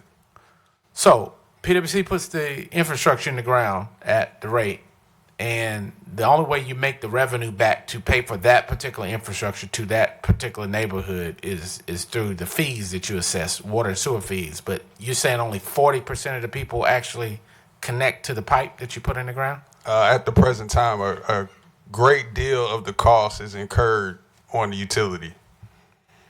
And if that number, so that means 60% don't connect. So I guess they ride it out until something happens, until a septic tank gives away or something. So how would your revenue, how would your installation process work if we got those connection numbers up? Would that help speed up that 11-year timeline that you're saying?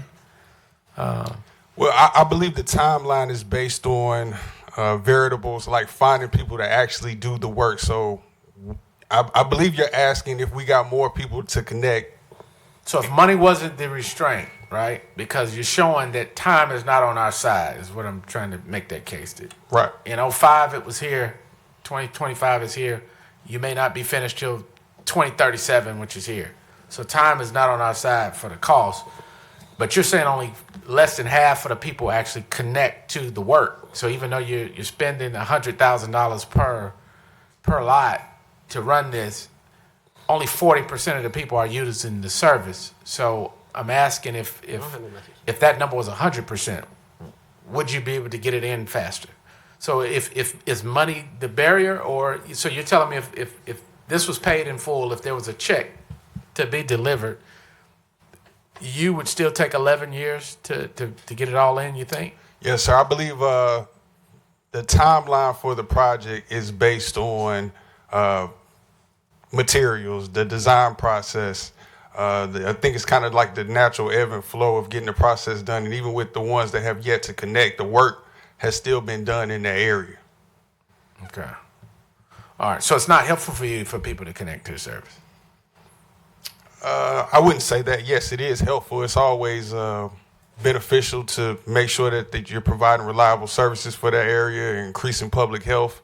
But in terms of finance, it's kind of like a equilibrium type of thing where the work is going to be done regardless. And as mentioned, a lot of the cost is already being incurred by the utility.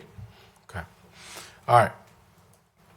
Council, any other questions on Area 29? And tonight what you're asking is this public hearing, no action needed. So tonight was our opportunity to hear both sides of it, and then the council will come back for a later decision whether to grant you the authority to assess or not. Yes, sir. All right. All right, Council, any other questions?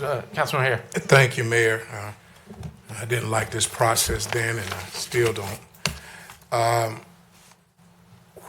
I don't know if that comes from our PwC representative, can we also tell what supports, if this is a time that can be done, what supports are given to, assistance is given to our residents to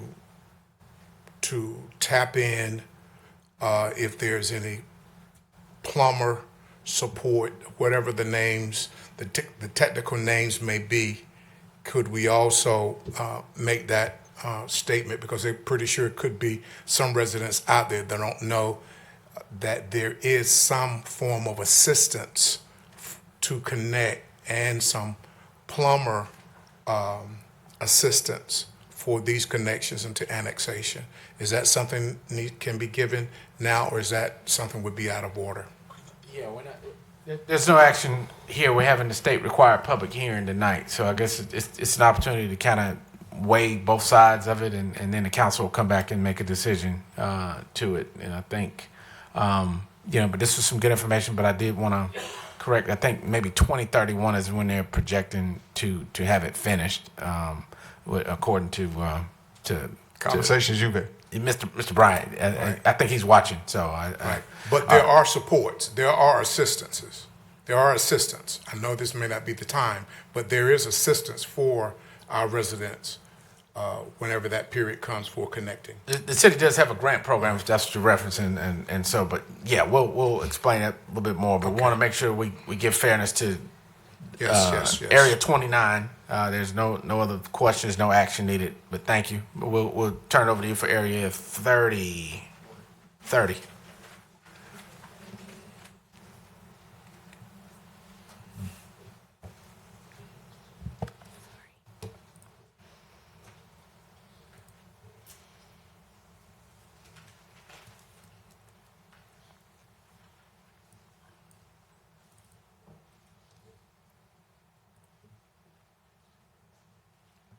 Evening again. Now, there will be some redundancy in this presentation, for this area is also in the preliminary assessment phase.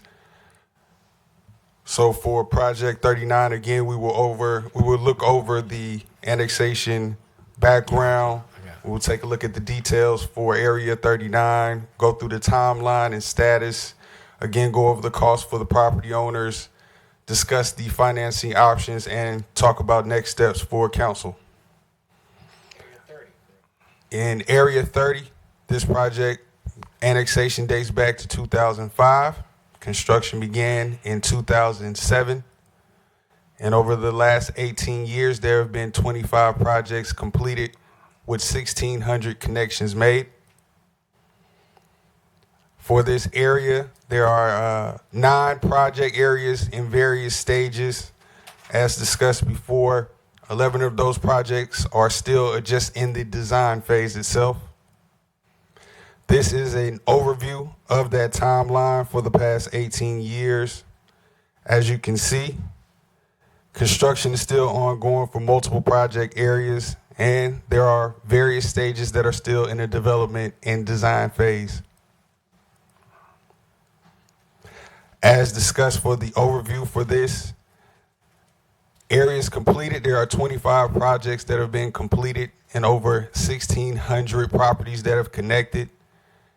The property cost back in 2008 was close to $11,000 per property. And as of last year, 2025, per property cost has reached over $100,000 per property. These are the steps for annexation, starting with design, the preliminary assessment, construction, connection, the assessment roll, and finally the assessments being levied. And tonight we are discussing the preliminary assessment stage. This slide again highlights the listing of previously completed project areas throughout the community. These projects demonstrate PwC's continued commitment of expanding services in a structured but yet phased approach. These are projects that are still in process. They are either in construction, available for connection, or the preliminary assessment stage, like Project Area 30 and 29. Additionally, multiple areas are still in the design phase. Here we have an overview of Project 30, which is divvied up in sections again. For Section 1, you have Greenbrier Lake, MacArthur Road, and Ramsey Street. For Section 2, you have Carver Falls, Cedar Falls, and Ramsey Street. And for Section 3, it is simply Gillespie Street. Property owners were notified back in February of 2023, either through a survey or appraisal notification letter, and this marked the beginning of communication and engagement with residents in Project Area 30.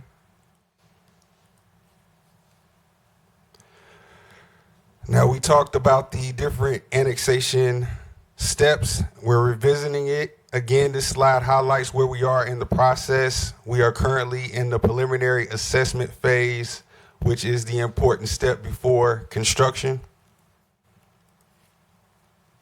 Upcoming events, the next step in the process will be advertising the construction bids, city council approval, pre-construction community meetings, construction itself, connection availability, and ultimately the final assessment confirmation. Typical cost for a single-family residential lot is at $5,000. Other properties are being assessed either on front footage or an average lateral connection charge. Again, most importantly, no payment is due until construction is complete and the assessment roll has been adopted by City Council. Financing options include, they have the flexibility to either pay in full within 51 days and incur no interest, finance it out to 10 years, and interest will be capped at 8%. There's also the option to do monthly or annual installment payments. Additionally, as we've discussed in the previous area, there are financial assistance that may be available for those who qualify through the city.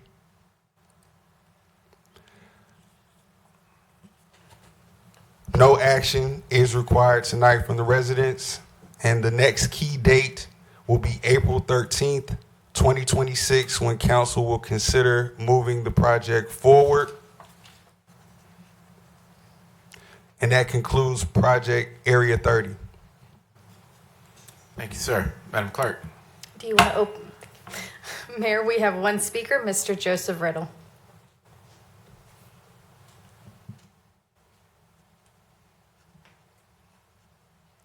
Mr. Riddle, how are you, sir? Doing pretty good, considering. Time's running by fast. I'm getting old. No, man. I've just been waiting on this sewer and water for a while here. I'm Joe Riddle, resident of Fayetteville for almost 70 years, and I've been a taxpayer and a voter for most of those years, I guess 50 or so. Out in this annexation, I actually, our company has a little bit of property in 29, but I've got some property I've had for quite a while in this area number 30. And about 3 years ago, I bought 6 houses from Dr. James Singletary. And I knew that this was a phase that was supposed to get sewer. The houses weren't in very good shape, but I hated to tear down what I thought was pretty good low-cost housing for people. There were people in them, and I had to do a bunch of work to them. So I made a decision to keep them for a while anyway. But I didn't realize how bad the septic systems were. They're old houses. The soils are not bad there, so really, you know, I can build brand new septic systems and get by. and make it work. But the systems are so old, they're just not working good. And so 2 of the houses now I had to move people out because the septic system wouldn't work. So been following it for a while. I realized that probably Councilman Hare is the only one that was here back when, I guess we can thank Roger Stansel, former city manager who became the city manager in Chapel Hill, and Mayor Pitts for the Big Bang annexation that shouldn't happen. The city. Yes, I was there, but please don't add me to the bunch that supported. There were 2 council members that did not support the Big Bang, and this is one of them. I don't mean to blame anybody, but I know the whole backstory. The county, the county and the city didn't get along the way money was divided, and Roger Stansel became the city manager in Chapel Hill. I dealt with him in Chapel Hill. We have property there. He was a smart city manager. He made the stance that I'm just going to annex all these 46,000 people and get more taxes for the city. It was an argument between the county and the city. That's where we get astray a lot in Fayetteville and Cumberland County, is sometimes we don't get along. Anyway, some of my questions have been answered. It's going to be 11 years at best before the project will be finished. So it means I'm going to have to go ahead and rebuild my septic systems because sewer. I'll be lucky. Now, was that answer? I'm sorry, Mr. Real. That the 11 years was to complete all of it was what I asked. Now, that's not for this. Is that 11 years for this particular project, sir? No. Okay. I was speaking for the completion of everything. Correct. Okay. All right. So I wanted to make sure we. Well, this area didn't get priority. I mean, that's for sure. So, how long do you think it'd be before this would be finished? Again, it would vary based on putting the contract out for bid, council's approval. It's where in short, the ball is rolling now by us being in this phase. I would be remiss to actually put a time on it, but all I can say is the process is moving. Okay. That's a good thing. The other question, I guess, so the letters that went out recently, stated that the assessment would be $5,000 for most of the single-family residential lots. So you've already kind of priced it, even though you haven't finished the plans and you've got to bid it, and you really have no clue what your cost is going to be. But it could be north of $100,000 a lot, depending on how wide the lot is and how far the lines have to be and how deep the sewer is. There's a lot of variables there. And that won't be billed until the work is complete. Is that correct? The assessments are billed when the work is complete. The assessment for the resident will be $5,000 regardless. Okay. That's all I got. I just love to see the project move along. And also, I got one thing that doesn't relate to this. I could help with the baseball. So we have, there are plenty of baseball experts that are in Fayetteville. I have one that works for me that does Fayetteville Tech's fields. We built fields on Fort Bragg. We built Freedom Christian Academy's field. We do all the maintenance on softball and the baseball at J.P. Riddle Stadium. And there are a lot of other people in Fayetteville that probably would give their time to make sure that project goes down right. And so I don't know if somebody's reviewed all these plans that have been done that, I know you have an architect, but you need baseball people to do baseball work. Yeah. And they are in Cumberland County. You could get some help. Well, thank you. That is coming to an upcoming work session for hopefully you can join us and we can talk a little bit more detail about it. But thank you, Mr. Ridlow. I appreciate y'all. Thank you for what you do. And DJ, I didn't mean to single you out. So you and me are the older guys in the room. See you later. All right. Madam Clerk, any other speakers on this item? No, Mayor. There's no other speakers for this item. All right. Thank you, Mr. Riddle. All right. So we'll close the public hearing. Councilman Jones. Yes, just a quick question. Saturday was a beautiful day, so I had the opportunity to go canvass Oakmont, Lakeside, and Crystal, the part of District 3 that's disaffected by. So I wanted to ask this question because I told them I would so that they can hear it as well. You stated it before, but again, just for our residents to know, whenever this does come to the area, it is not a requirement for them to connect. No, sir. Absolutely. Thank you so much. I told them I wanted to ask that so that they can get their question answered. They're definitely looking forward to it. Back in 2022, 21, they had mention of the pre-construction community meeting way back then. And of course, it's been 4 years then. So that's why I wanted to really personally go talk with them just to let them know what was going out. So I thank you for that question. I would definitely follow up. Thank you, Mr. Mayor. Yes, sir. Councilman Hondros. Thank you, Mr. Mayor. Quick question. So you had mentioned the 11 years, and the mayor kind of asked you about this. So when we did the previous public hearing for Area 29, and I heard the 11 years, I didn't ask the question because I thought that answered it, but now maybe it didn't.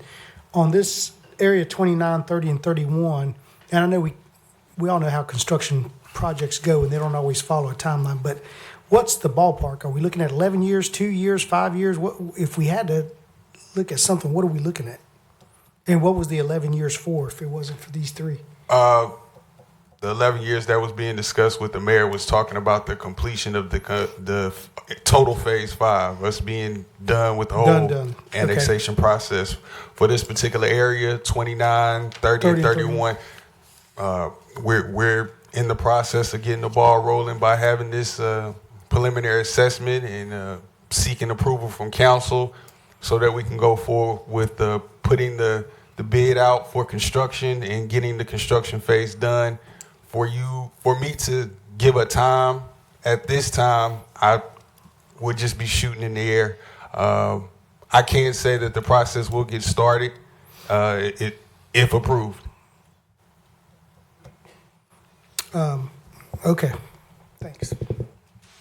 All right. Who is he? Is he part of the hearing? No, sir. We can't do it like that. We would have had to sign up to speak. Yes, sir. All right. All right, council. So no action needed. We've had opened and closed the public hearing on Area 30. Now we're at 31. Last one.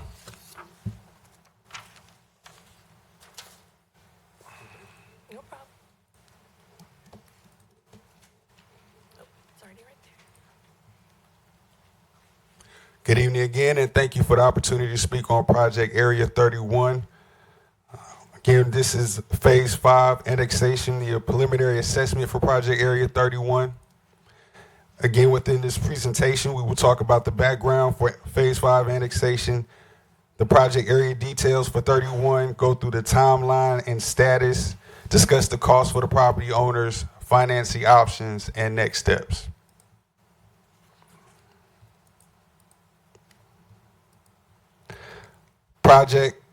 The annexation phase 5 timeline began back in 2005 when it was agreed to go into effect. Construction began in 2007, and over the last 18 years, we've completed, we being PwC, 25 projects.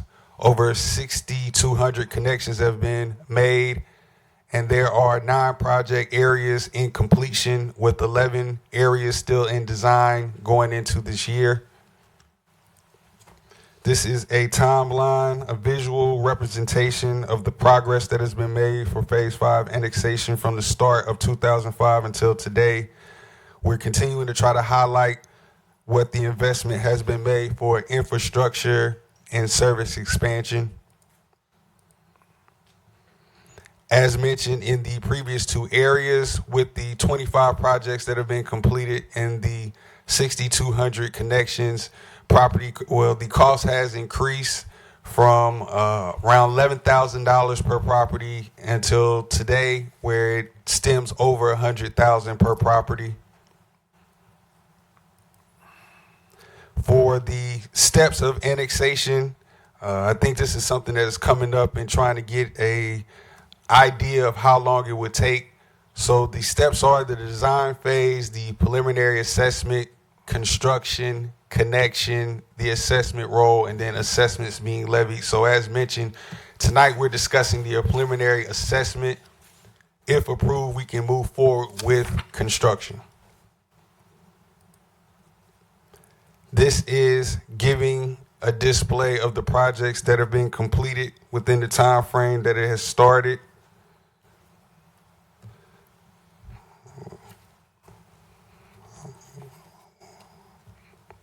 So this demonstrates our continued commitment to expanding services, yet in a structured but phased approach, instead of just having the city be totally in whack, and knowing that it's difficult to actually find contractors to do the work.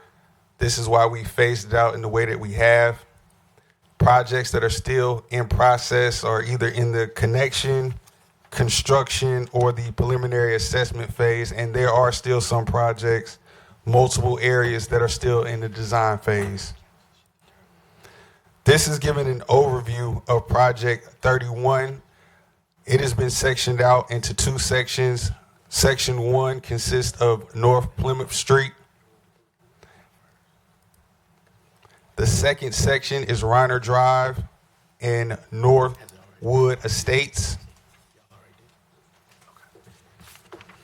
Property owners were notified in August of 2024, either through a survey and appraisal notification letter. This marked the beginning of communication and engagement with residents in Project Area 31.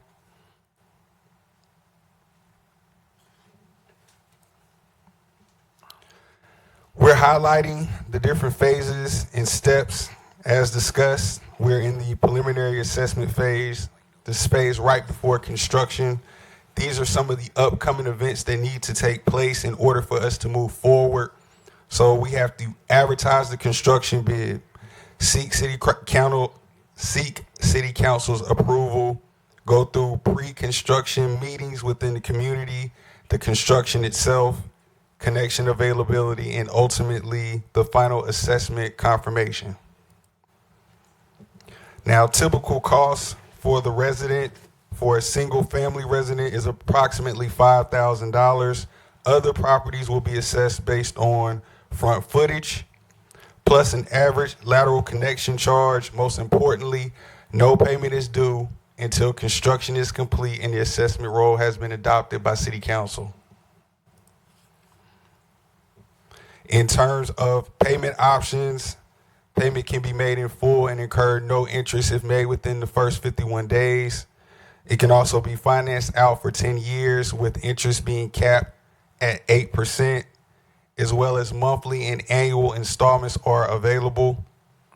There's also programs available through the City of Fayetteville for those who qualify. No action is needed tonight for Project Area 31. The next key date will be April 13, 2026, when council will consider moving forward with this project. And that is the conclusion for Project Area 31. Thank you, sir. All right, with that, we'll open the public hearing, Madam Clerk. Mayor, we have no speakers for this item. All right, so with that, we'll close the public hearing. All right, no action is needed for that. We thank you. I know that was a long few minutes. Thank you for your time. All right, thank you for the information. One question, Mr. Mayor. All right, Mayor Pro Tem. Thank you, Mr. Mayor. I just want our residents to know that it is encouraged that you tap into PWC water. With the things that's going on now with the water conditions that some residents are feeling and some contaminants that is in our streams, I think it's always good to make sure that you have a reliable, safe water system in your home. And a lot of these wells today aren't doing that. So I encourage some of our residents, all of our residents, to look into tapping into PWC once you have that option for connection. Thank you, Mr. Mayor. Thank you. And then just pick back on that before we move to the next item. The City Council has always also authorized us to review our grant program to help offset the costs. We understand these are tough times, and it's a lot of money to come up with to connect it or to have it financed, and liens are placed on the property. So we're trying to encourage more connections, and so council, we've asked the manager to bring back to the City Council what we're currently doing in our grant program why it's underutilized. We had to make some adjustments to other programs we had in our community development, but only one application last year to apply for the $5,000 connection grant. So we want to expand that, make it easier for more residents to qualify and to get that 40% connection number that he talked about. What that means, basically, whether PwC is paying it or the city's paying it, they're both publicly owned by the citizens and the ratepayers of this community, which are one and the same a lot of times. And we've got to get this done. We see that over the last 17 years, the cost has gone up 10x. And so another 11 years, 10x again could be $1 million. And so we want to make sure that we've heard tonight, which is the reason the public hearing was there, but we want to make sure that the grants programs are working. If there's some adjustments that we can do, but the council will be reviewing that in the coming days. And so the residents that came tonight, even though you may not have gotten an opportunity to speak, I know you're here and interested. I talked to a number of you before the meeting, but we are going to try to come up with some solutions to take some of that burden off of you, to encourage more connections, because more connections into the system spreads it out, so there's not such a heavy weight on you, the residents, or PwC, or the city, which you own both. So we thank you for your patience on that, and it's a tough situation. We didn't create it, but we're trying to get through it. So thank you for this evening. But council, moving to the reports, we have reports not on 102 and 03 from FC EDC, Mr. Van Gens. There he is, Robo. Good evening, sir. Good evening. Excuse me. Yeah, there's a big shift there on that.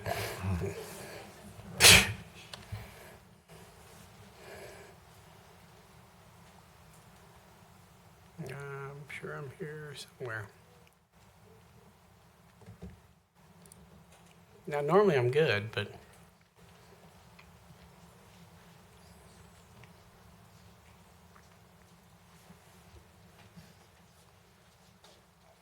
There, got it now. Aha! Sorry. There's a couple of them. Apologies there. And I just really wanted to pause so I could wish you happy birthday again there, Councilwoman Green. Yeah. Well, thank you for this opportunity. I'll be respectful of your time. Please know that at any point in time, always happy to meet with you individually or as a group to answer questions and discuss what we're seeing over at Economic Development. As you know, and for the general public, we're a 501c6 supported with funding from the city, the county, and the private sector. This is our current board with some recent updates on it there.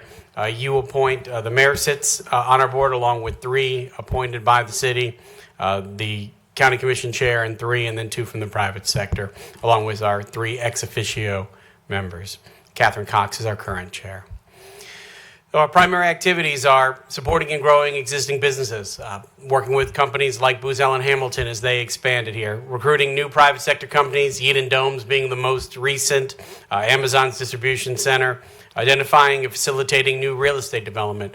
Over the next couple of weeks and months ahead, that will probably be one of the most important and largest conversations we'll be having working with PwC and partners, because as it sits today, with over 1,000 folks working for Amazon, we don't have the capacity within or adjacent to the city limits to build another facility of that size. We need to be able to find that next ring of economic development opportunity. We market our community to business decision makers. They be brokers, companies, consultants, and we do keep a database of every single available commercial, industrial, and office property that we can get our hands on. We do customized research and data. We actually have just tapped into some new research we look forward to presenting you soon, comparing Fayetteville and Cumberland County to an array of MSAs and competing municipalities around the southeast. We work with you. Ultimately, what we try to implement is what you want. At the end of the day, we are here to help you in achieving your goals for non-residential development. And we do like OPM best and most, other people's money. So wherever we can tap grants or funding, we work with you to do that. And working with our partners here to push forward on these goals that no one entity can do alone.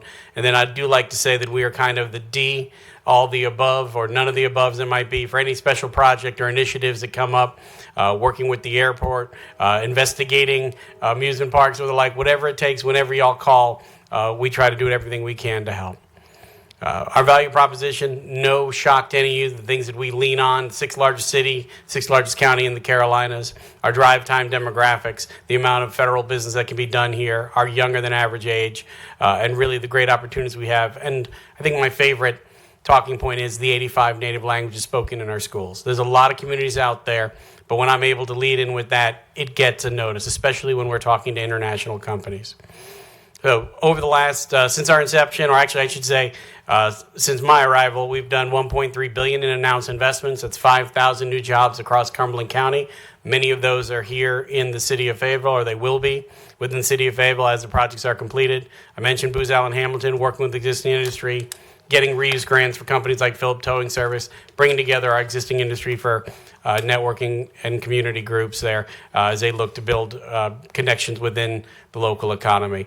So we do market our skilled workforce. We get around to commercial brokers, industrial developers.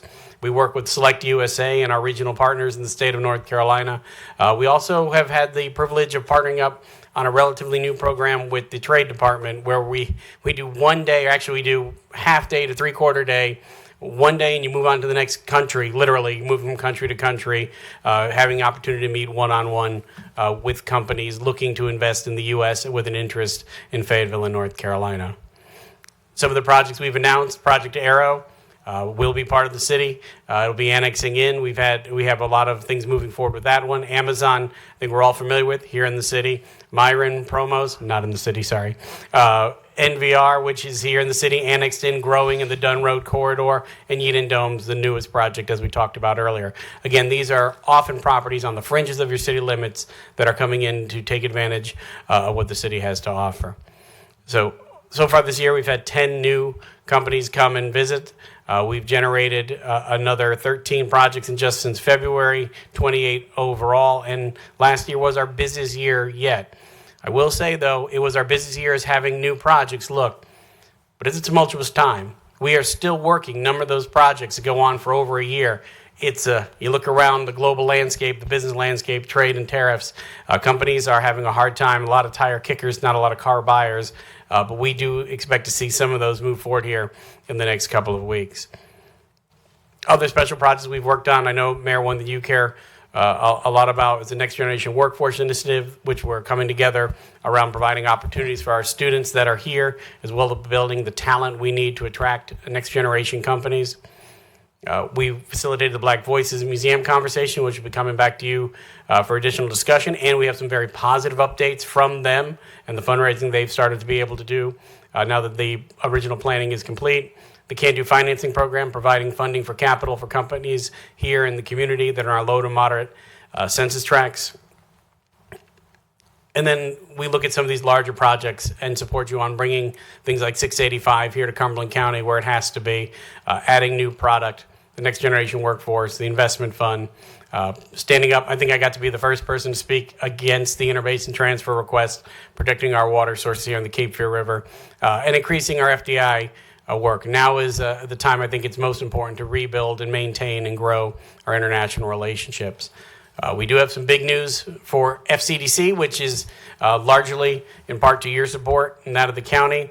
Thanks to federal funding, we were able to acquire 611 West Russell Street. These are not the newest pictures. I'm saving those for a hot minute, but we will be in here by the end of the week, whether we like it or not. But you're going to have the FCDC offices along with a 200-person plus top secret cleared briefing room. We're working on building out a 30-person SCIF, which will be the largest here in the Southeast as far as we know. And we are receiving calls from companies literally daily about their interest in coming here and developing, if you will, a beachhead in Fayetteville and Cumberland County, and working with regional partners from across the RTP and over to Charlotte and across the state. Ultimately, we want to build this ecosystem. Thank you. Thank you. So we're going to be the anchor in our new building, but we're working with private sector developers up on the All-American to build the type of industrial product on spec, their investment that these companies are looking for. And we're also working with property owners out on 295 to provide larger sites where they can build and they can develop to have what I believe will be the next round of headquarters and robotics companies and medical device companies that we'll have here in Fayetteville and Cumberland County. So I know we wanted to keep this short today, but we just ask over the coming year if you'll continue to work with us on performance-based incentives. I think it's always important for everyone in the public to hear that no company receives an incentive until after they've created the jobs and after they've paid their taxes. And if they don't perform, they don't receive funding from the city. We will be looking to come to you in closed session to talk about those policies. We'd like to brief you annually on our strategy around that. And again, working with the airport corridor, we think that's incredibly important and laden with opportunity. It's something that we have championed and we think really is one of the best assets the community has. And then working with us to build this ecosystem around innovation. So with that said, I'm happy to take any questions you have and appreciate your time. Robo, thank you. You and I talked a lot about this, and particularly during the FCEDC meetings, but I want to make sure the council's up to speed on it. So you said something pretty significant. One is we have you out doing recruitment to find opportunities to bring back here, but you also said that we don't have, or we're limited on the available sites. So I used this example this morning during the coffee with the mayor. So if Toyota said that I want to be in Cumberland County tomorrow, do we have a site that can deliver the power and the infrastructure ready to go? We do not, no longer. That was taken by Project Arrow, and then the next largest sites were taken by Amazon, and the county has one site, 159 acres, which is way too small. So we need that next large infrastructure served site if we're going to compete for these companies that can be transformational. And that means delivering power, delivering water and sewer. So as the city prepares to build projects that the voters said we want, we passed the bond, public safety, and we're looking to locate a 911. Hopefully it's joint with the county. We heard what Mr. Riddle said about the impacts of city and county not getting on the same page years ago, and he spoke, for something that happened predating most of us except DJ. But I'm just messing with you. He didn't even look up, so I'll hear about that one later. But the point is there an opportunity to be strategic and locate some of these capital projects that we have to have water, have to have power, have to have sewer in a place that brings utilities like PwC, so that you're not in a situation where you're trying to backfill and get services to something that we got to build anyway. So could you build a 911 center, or let's say a data center comes tomorrow that needs 200 or 300 megawatts of power that PwC has to run to a point? Is it a place that you can locate that to something that opens up opportunity for other land somewhere else? Yeah, I think that's always the best way to do it, is to layer the different types of infrastructure and your plans, to identify where you want to go, to work with our partners to engineer out the costs, how it'll go, what's the capacity we could have. And then anytime you're able to put in one project and get either grants or build out one piece of that component of infrastructure, you're then able to leverage, whether it's extending a sewer line a little further, whether it's bringing in an access road that'll be able to open up a site. I think we were able to do that on Dunn Road with DOT. We got a grant from them to get the access road in. We now have a spec building, but behind that are a couple 100 acres of what can be one of your best industrial parks here in the city. But we also have to find a way to get sewer out there. We have to get a way to get water out there. The city would like, as that happens, for it to come into the city limits. But it does. It takes a coordinated plan, and it's something that takes time and commitment and a lot of pregame, if you will, in being ready to take that down. But yes, absolutely, you want to leverage your investments. All right, and last question I'll say, the council had blessed a plan or the development of a plan similar to Charlotte with these corridors to help fill in some of our areas within the city limits. And I know your office is working on that.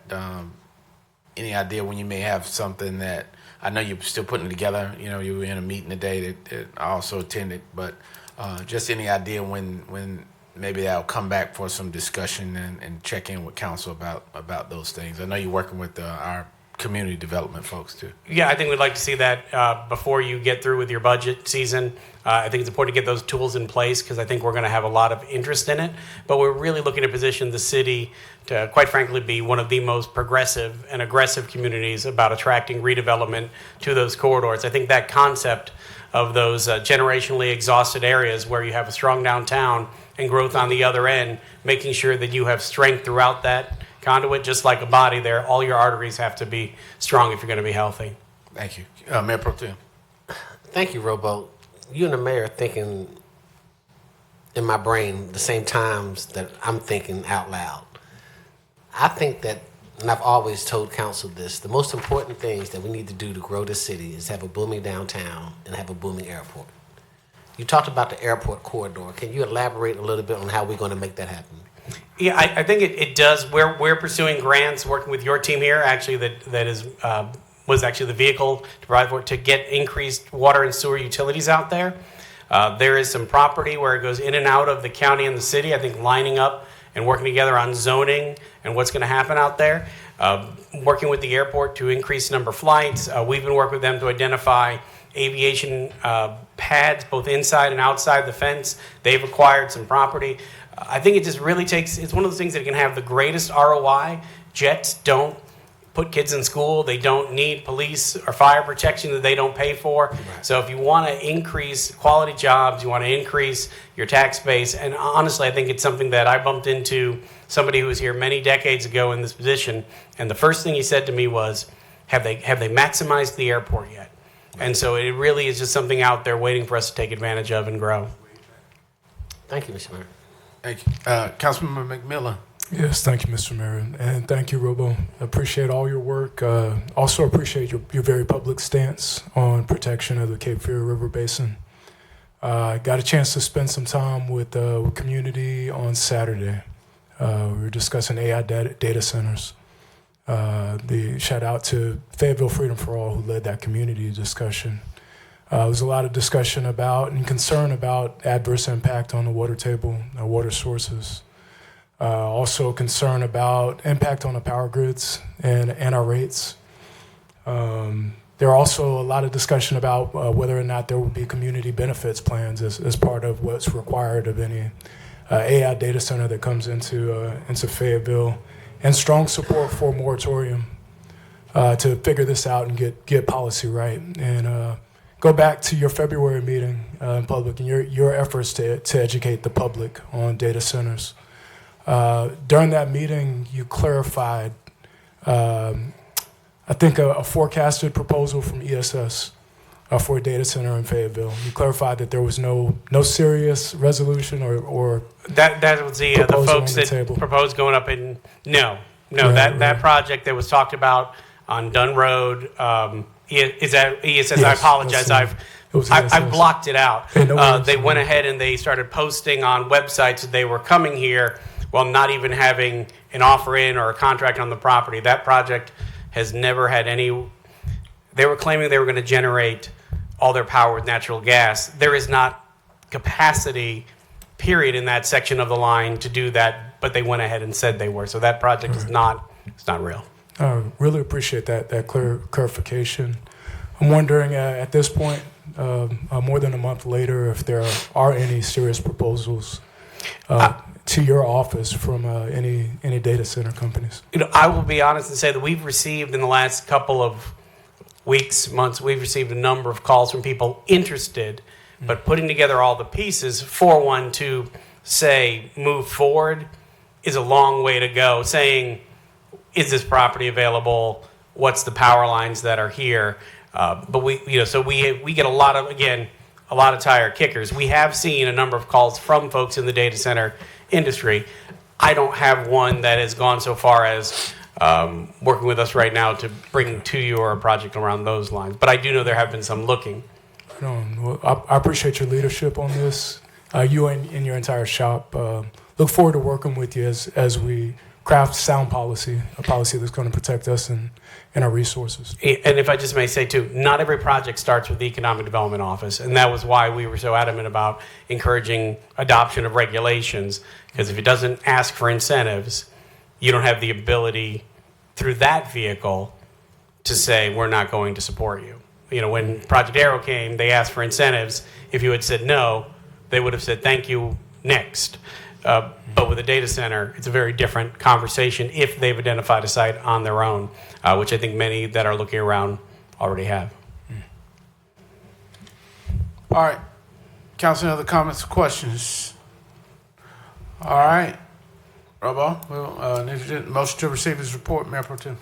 Move to accept the report, Mr. Mayor. All right, it's motion by Mayor Pro Tem to accept, seconded by Hondros on the board. I heard Jones, but see Hondros. All right, any discussion? All right, council, I'll look to you before you vote. Thank you. All right. All right, 9.02. Mr. Harmon, you on the Arts Commission too? I am not on, but I am the staff liaison for that. Let's see here.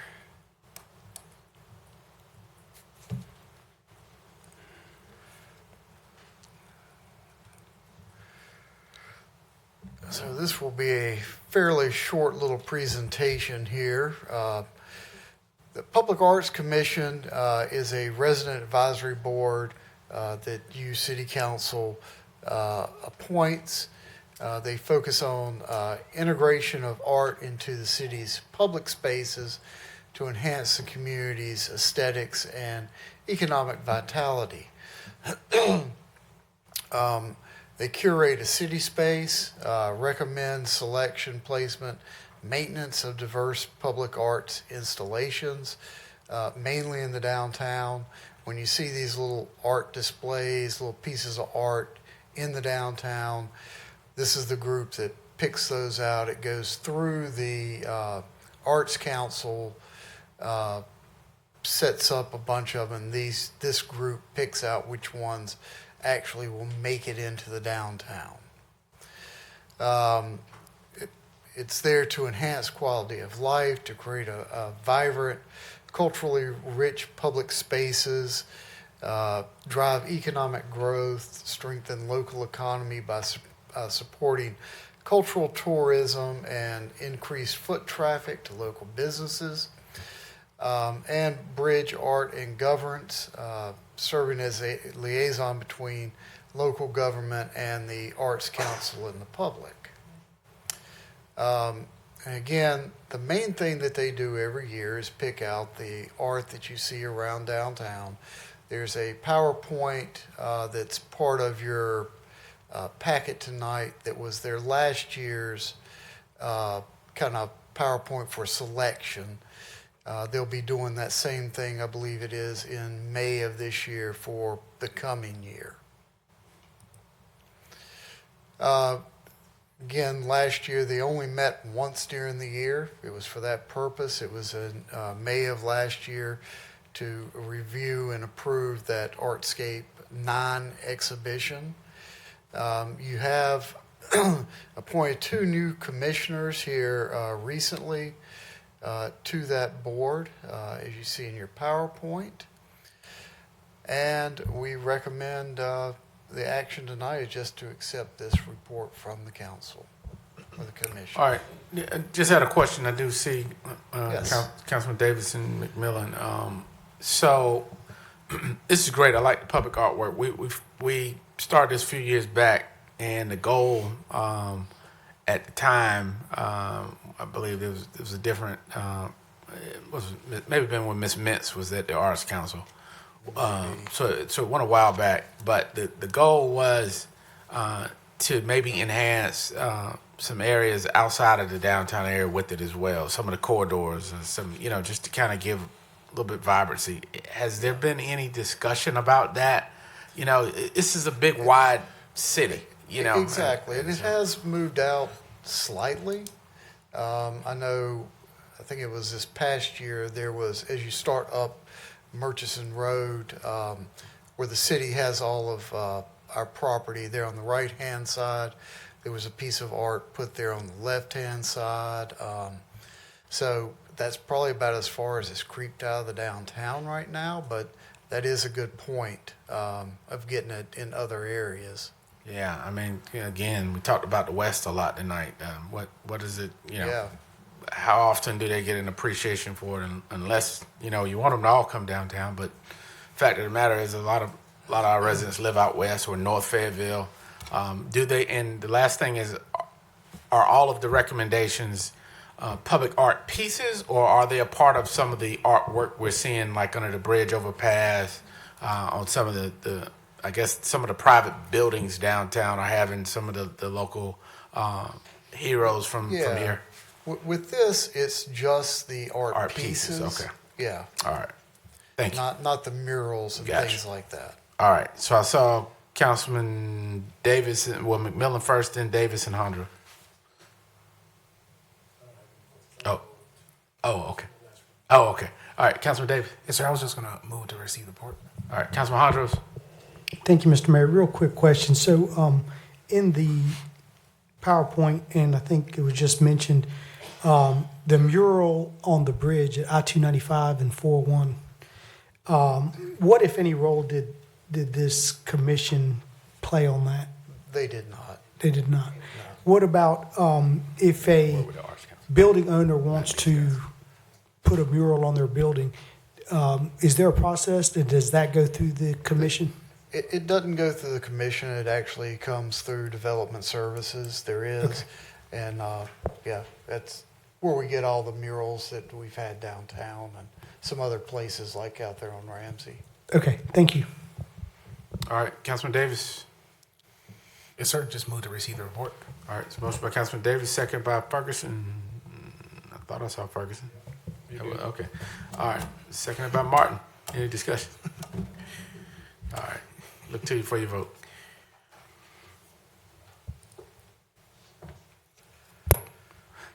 All right, Madam Clerk, it's unanimous. Thank you, Mr. Harmon. Mr. Harmon, you giving the HRC report? I am as well. Got a lot of hats on. Well, as you know, the current chairman,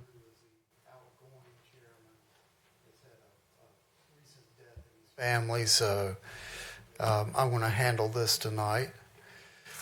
So as you know, the Historic Resources Commission is a decision-making body for certificates of appropriateness. The HRC also reviews some rezonings within the Fayetteville's 2 historic districts and the 45-plus local landmarks.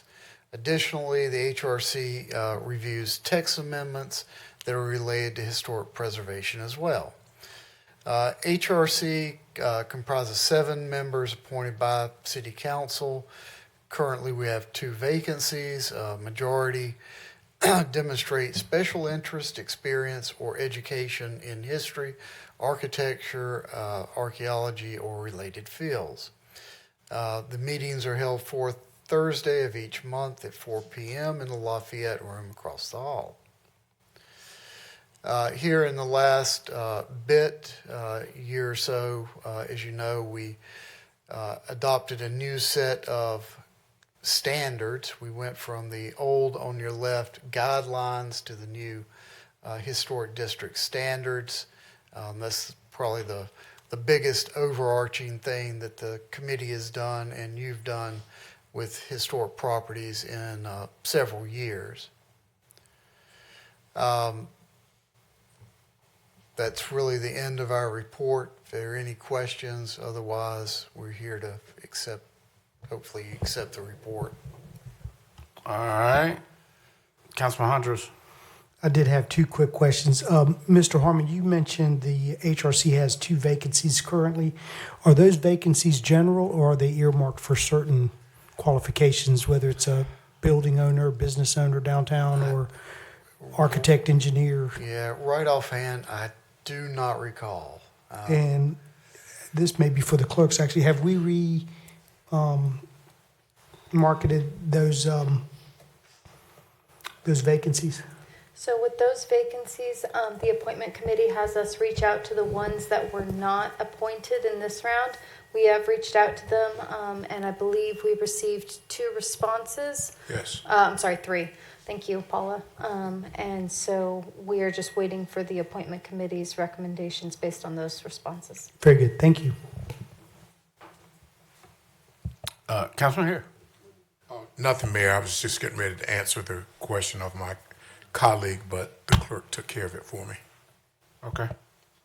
All right. Motion to receive this report. Councilman Hondros? So move. All right. Motion by Councilman Hondros to receive it. Second. Second by Councilman Jones. Discussion. All right, look to you for your votes. No, you got 2 more. All right, motion carries unanimous. All right, moving to next item is Officer Community Safety Update.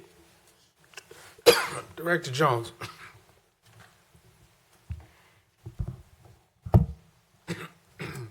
Good evening, good evening, good evening. Good evening, Mayor Pro Tem, City Manager, City Attorney, City Clerk, community, and those chiming in online. You know, I gotta do a whole introduction. Good evening, everyone. Happy to be with you all today. For those listening, my name is John Jones, and I serve as the Director for the Office of Community Safety. And as I pull our presentation up, which I'm not, Miss Wells, I may need your assistance on this. I do apologize. There's a good number of presentations up there. Yes, there is. Let's just go here.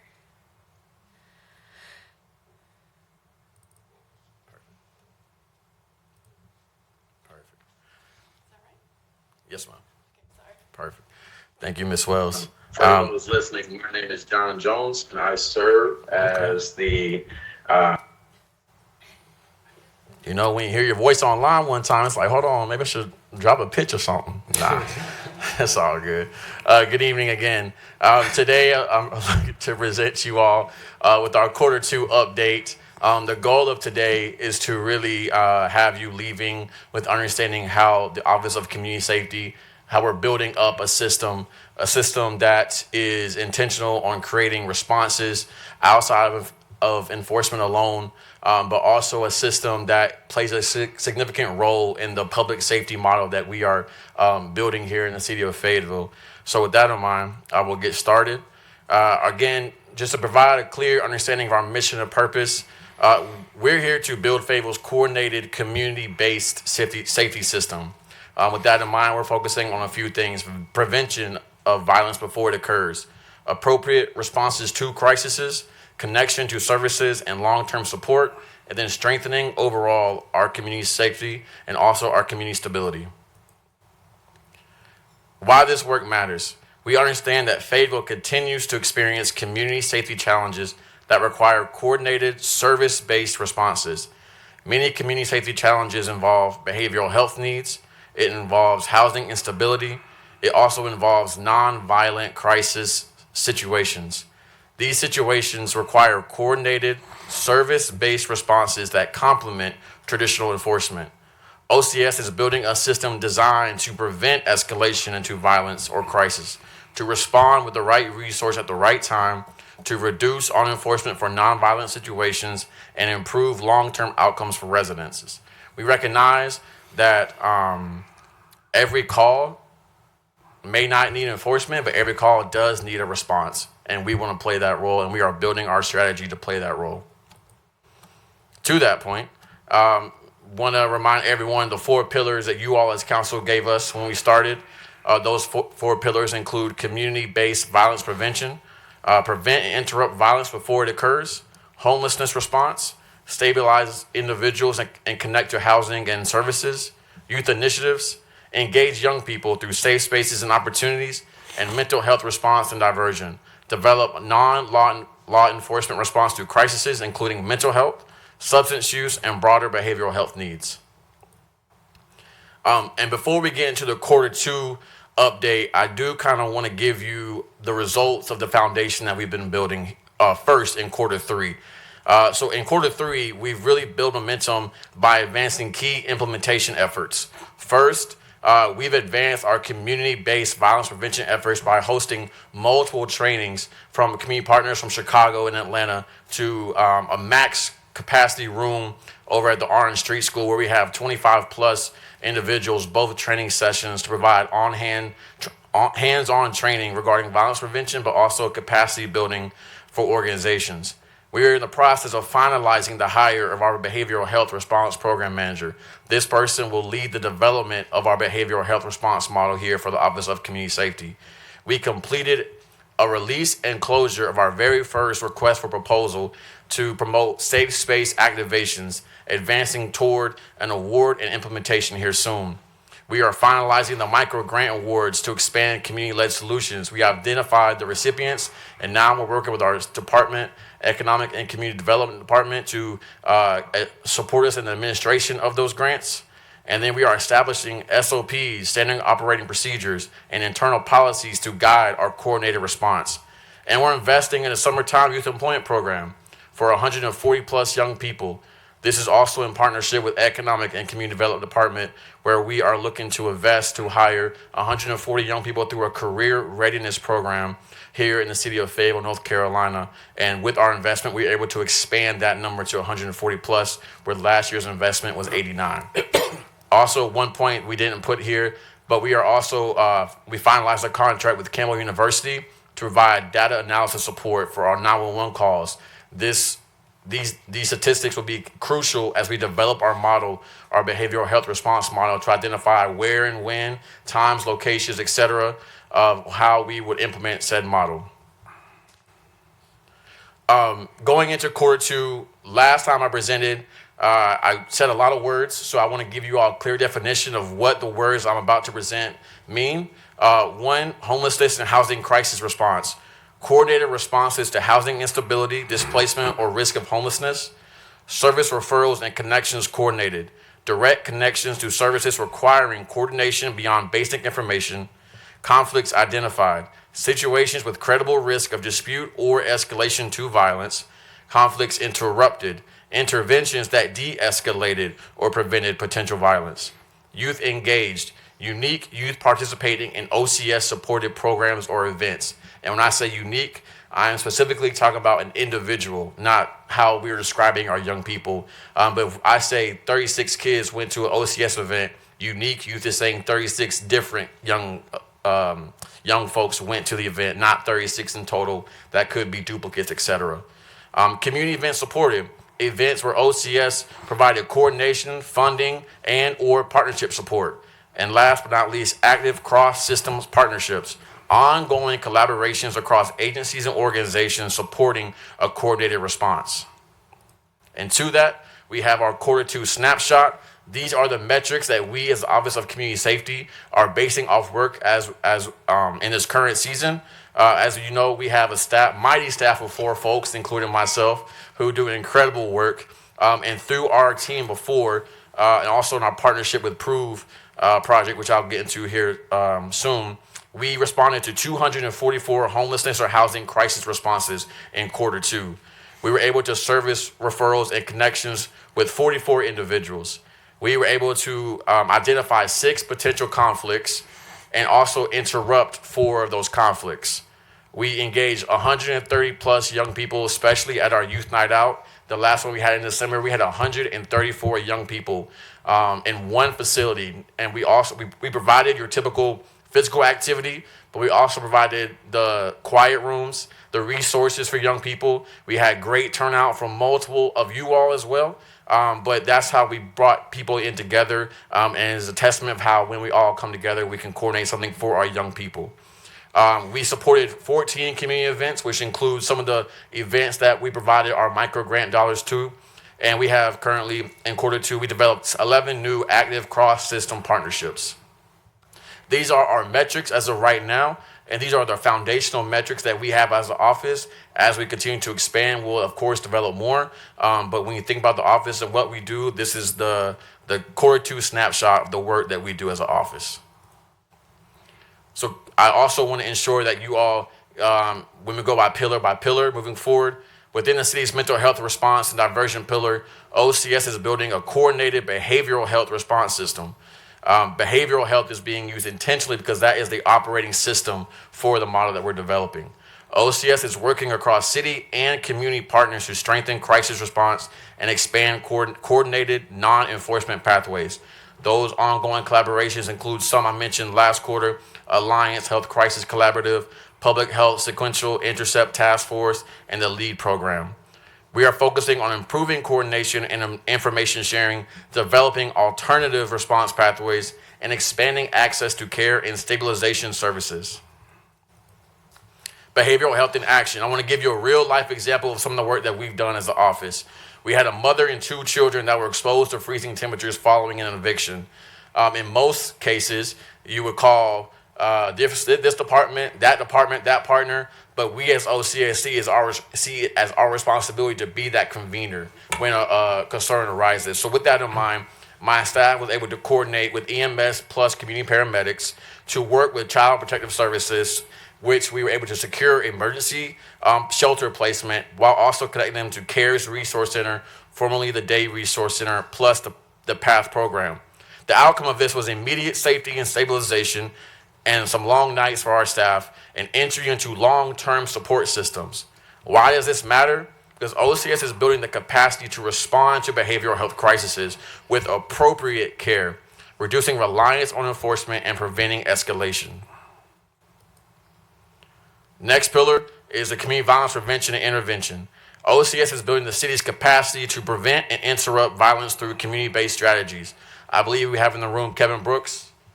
Yes, sir. He's in the back of Group Theory, who is our one CVI partner here in the city of Fayetteville.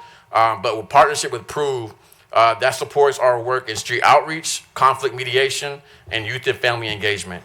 Through Prove's or Group Theory's work in Core 2, they supported 14 community events, 200 plus residents were engaged, 6 conflicts were identified, going back to that Core 2 snapshot, those 6 conflicts.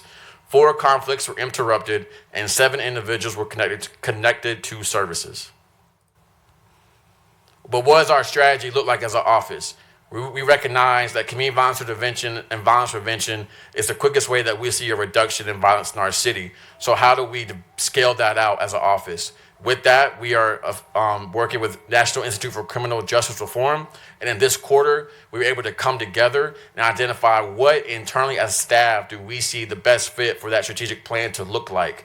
As some of you all may know, and as some of you all were able to attend, we had these feedback sessions earlier this year that provided communities the opportunity for community to share their perspective on what we should do moving forward. There's more to come about that. But this was very crucial, and it's crucial for us to think about long-term with the Office of Community Safety and the system that we're developing here in the city of Fayetteville. Homelessness response, I'm almost done. Building a coordinated response system to housing instability. We're also building a coordinated response system to address housing instability and homelessness. We recognize that there are multiple people who play a role in addressing our unhoused community here in the city of Fayetteville and the county as a whole. One being the county itself, but also our economic and community development department. But with that in mind, the idea of meeting those individuals where they are, that's where OCS plays that role, which includes immediate stabilization, connection to shelter and services, and identification of long-term housing pathways, which leads me to my next real-life example. We had a family that was displaced by a house fire, resulting in immediate loss of housing, belongings, and basic necessities. Our role is my staff work with local organizations to rapidly mobilize emergency support, facilitated connection to temporary shelter and immediate stabilization resources, connected families to essential supplies, including clothing, food, and household items, and supported navigation of recovery services and next step assistance. One thing I'll say about this is these are 2 examples of crises that we deal with every day. So think of like 1 or 2 of these every single day. I can easily say that our office has responded to, again, this quarter, over 200, and a quarter has 90 days. So when you think about that, we're averaging 2 responses of this nature every day with a staff of 4. So just want to keep that in mind as we move forward. But the outcome was the immediate stabilization of the family following displacement. I believe also the police department played a role in this, as well as some local community partners. This could not have been done without them. But again, it goes back to that coordination effort that we have as Office of Community Safety. Youth programming. We're building prevention through youth engagement. OCS is building youth engagement as a core violence prevention strategy. Our youth night out, we had 130 participants, which expanded partnerships to increase programming access. And the impact was we provided a safe and structured environment for youth, tying back to that request for proposal we recently launched. We're building connections to opportunity and supports long-term community stability. And my last slide, as we think about moving Fayetteville forward in the Office of Community Safety, we're building a coordinated system rooted in prevention, care, and community-based response. All of this plays a significant role about how we as the Office of Community Safety are aligned with the current public safety model that you all as council are deciding to move forward with. This work is focused on improving how the city responds to nonviolent crises, strengthening coordination across systems, and expanding access to appropriate services. We're building a system that improves how Fayetteville prevents, responds to, and recovers from community safety challenges in our city. And with that in mind, as always, leave you with a list of contacts for those watching, etc., who would like to know how to get in touch with OCS. We have an email, ocs@fayetteville.nc.gov.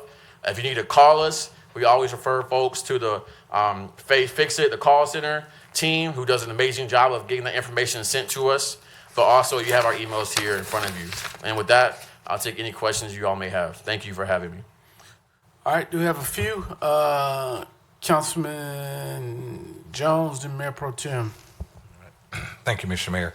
First, thank you for your report. At the last event, I know the question and answer session that you had yielded something that we all know, and that was phenomenal because the youth, they were able to articulate what they wanted, and one of the things they heard, and we often hear it, they said, we need something to do. Yep. And that was really, really, of course we knew that again, but it was really monumental to hear and to see what you all are doing. And I'm glad to be a part of this council because I know that youth programming is very, very important. Next statement is simply, aside from the obvious CBI aspect and the community engagement aspect, I am glad to see that the SOPs and the internal policies are coming about. I know that's extremely important for any new department to maximize staff, maximize dollars, and just to remain sustainable in the future. So I look forward to what that's going to be. Thirdly, definitely love the collaboration with Prove. I'm definitely a supporter of that for some years now. Just because we need it as we expand out that CBI. So my last point and question is we know we have a lot of great programs here doing a lot of great things, and you've noted that you brought in some individuals from Chicago, some other areas. So with all the different organizations doing a lot of great things, how is that organizational aspect coming along as far as partnering and identifying who can do what and building that capacity even of the programs that are already doing some great things? Yeah, absolutely. Thank you for that question, Councilmember Jones. I will address some of the statements first and then go to your question, if I may. Thank you for that. I do want to recognize that we, as the Office of Community Safety, know it's crucial for us to develop internal policies and SOPs, procedures in play. With that in mind, we as staff are developing those internally as an office, and then we'll move forward with our internal audit team led by Director Rose, making sure that we align with the city's internal auditing process, as well as getting other folks involved to have their perspective to ensure that we are all in line. So that is in the progress. So thank you for calling that out, Councilmember Jones. To your question, we as the Office of Community Safety recognize that our work is solely focused on the partnership with community. We label ourselves as a community-based response model, as a community-based safety model. And with that in mind, it's important for us as an office to recognize who does what. In my 8 months as director, I've been able to get a good grasp. However, through our partnership with National Institute for Criminal Justice Reform, they are actually hosting, at the end of this month, a landscape analysis, and we're having a CVI work session. But the goal of that, and I'm really a big fan of how they're going to be providing that analysis. Instead of doing like an open room, what do you all do? They're having intentional interviews with community-based organizations and having one of their staff members interview them and asking them very direct questions to identify, okay, you may say you do youth violence prevention, but maybe you do intervention, or maybe you do mentoring, but not necessarily the prevention portion, et cetera, et cetera. So with that in mind, that will give us a better understanding of the resources we have in Fayetteville. And also, as we move forward as an office, we can better understand when opportunities come from grant funding or other avenues that we could ensure that we disseminate to the appropriate organizations. Again, because it is important for us as an office to work with community on this, and having that next level professional data analysis of what we have in Fayetteville is going to be crucial as we move forward, especially with the creation of our strategic plan. And we can ensure that if there are gaps, then we as an office can work with community council, city manager, and the rest of the city of Fayetteville to identify how do we coordinate and create a solution to that gap. So that work is in progress, but it's not just they're meeting with me. We're bringing in a whole group who we're already contracted with to provide this resource for us so that we can have a clearly presentation given to us to identify what we have. Thank you. That's what I wanted to hear, that building their capacity. Thank you, Mr. Mayor. Yes, sir. Councilman Davis. Thank you, Mr. Mayor. Quick question, sir. So I heard you in the presentation earlier mention that, of course, council gave your department the 4 pillars, right? Yes, sir. But since you've been here, how long have you been here? Chief, when did you get? No, I'm kidding. June 23rd. Okay. June 23rd. You've been here for a little bit now. So yes, sir. My question to you is, have you seen or heard any other pillars that we could add or take away to your department so that we can make sure that we're fresh with new ideas and new vision? Because I know we gave direction, but we kind of want to give you some leeway to cultivate it to make sure that we are focused on the community as a whole. Yeah, absolutely. If you gave me a blank sheet of paper and draw OCS, I would actually say there's a lot of things that council provided to me when I first stepped in that was like, okay, we're in the right direction. The one component, if I may, that I would believe it's going to be extremely valuable that we as office will move forward with, if it's under a pillar or if it's just a piece of the work that we do, is how do we take care of those impacted by violence? So we're thinking of victim services. We recognize that the police department has a victim advocate. I recently joined Judge Tony King's Domestic Violence Task Force Committee to better understand how we as a city of Fayetteville, but also and how do we as Office of Community Safety play a role in the city of Fayetteville's response to those impacted by violence. I've shared about the work that I've done previously before coming to Fayetteville, where we created protocols in place when someone was impacted by violence. We had a 48-hour response that incorporated mental health, that incorporated the need for relocation, that incorporated working with other organizations to provide those services to those impacted, but also those who may not be directly impacted, but those in the community as a whole. We recognize violence does not just affect one person, it affects all of us. And with that in mind, as I move forward with my leadership in this office, incorporating how we play an intentional role with our victims of violence is something that I desire to move forward with. And I wouldn't say like add so many pillars, but it's a component of the Office of Community Safety that we're looking to bring in the near future. Thank you, sir. Thank yes, you. sir.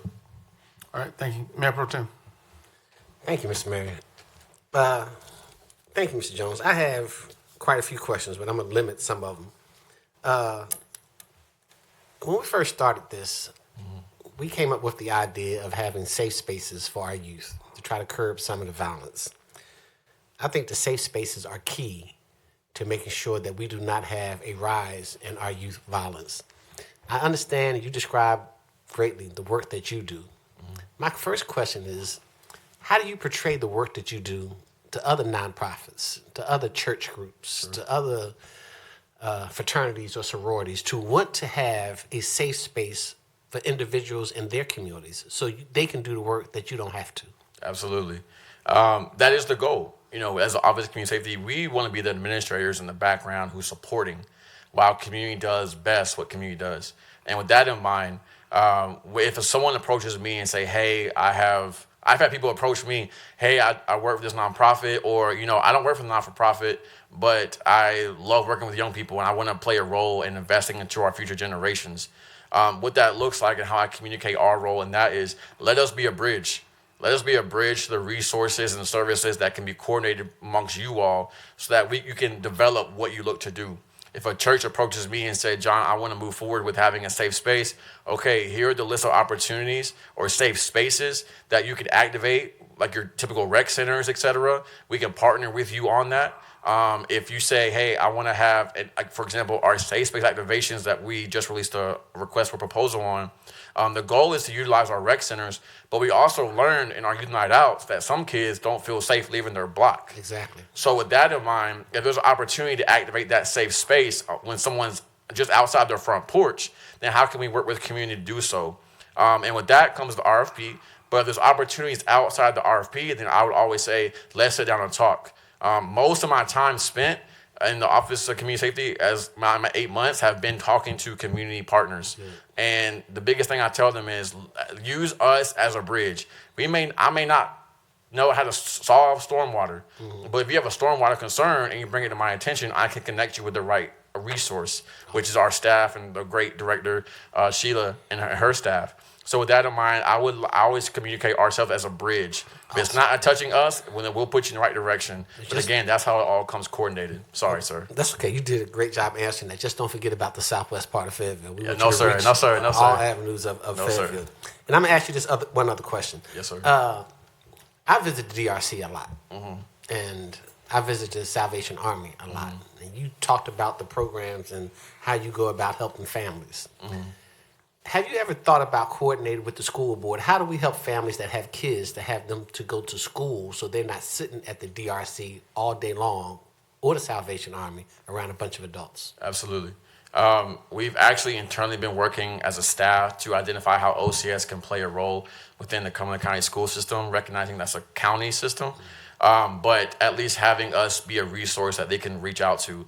We've also had meetings with some of their leadership staff to address and share how we as OCS can support them, but also as the gap right now, working with community partners who are already in schools, who are already working with these young people and can tell us, hey, John, or hey, Deanna Braggs, et cetera, here's the concerns that we see in our school system. How can you be of support? While we as the Office of Community Safety kind of increase our visibility within the Cumberland County school systems, we've had meetings with them, and I'm very optimistic that as we move forward, we will continually see growth in that involvement. It just takes time, and that's the process that we've begun. But in the meantime, working with community partners who are already inside, one of the coolest things I've been able to experience in my 8 months was a good brother here in the city of Fayetteville. His name is Andre Stansbury, and he provided a poetry slam cipher for kids at Randy Street High School. And that was one of the most unique things, but he has the opportunity to go in schools, and I'm in a suit and tie that I may not, kids may not look at me and I want to spit game to you, et cetera.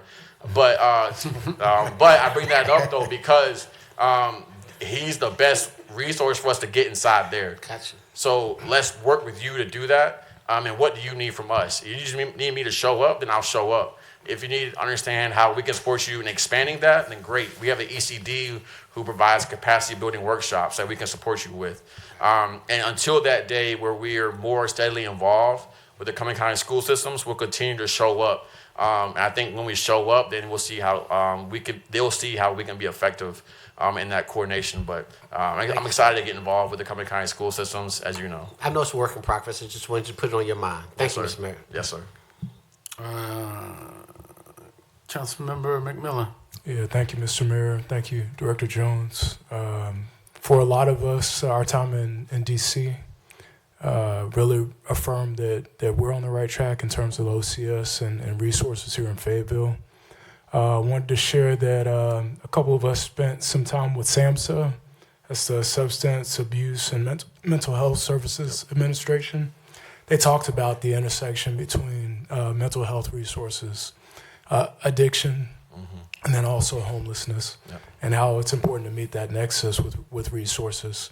Also talked about the push-pull between counties and cities, and I think we got it right, even though we understand that the county has a lot of resources in terms of social services. We have a responsibility to the residents of Fayetteville. A few of us also spent some time with military-associated cities who talked about how important that mental health aspect is and resources, and especially strengthening the VA in our area.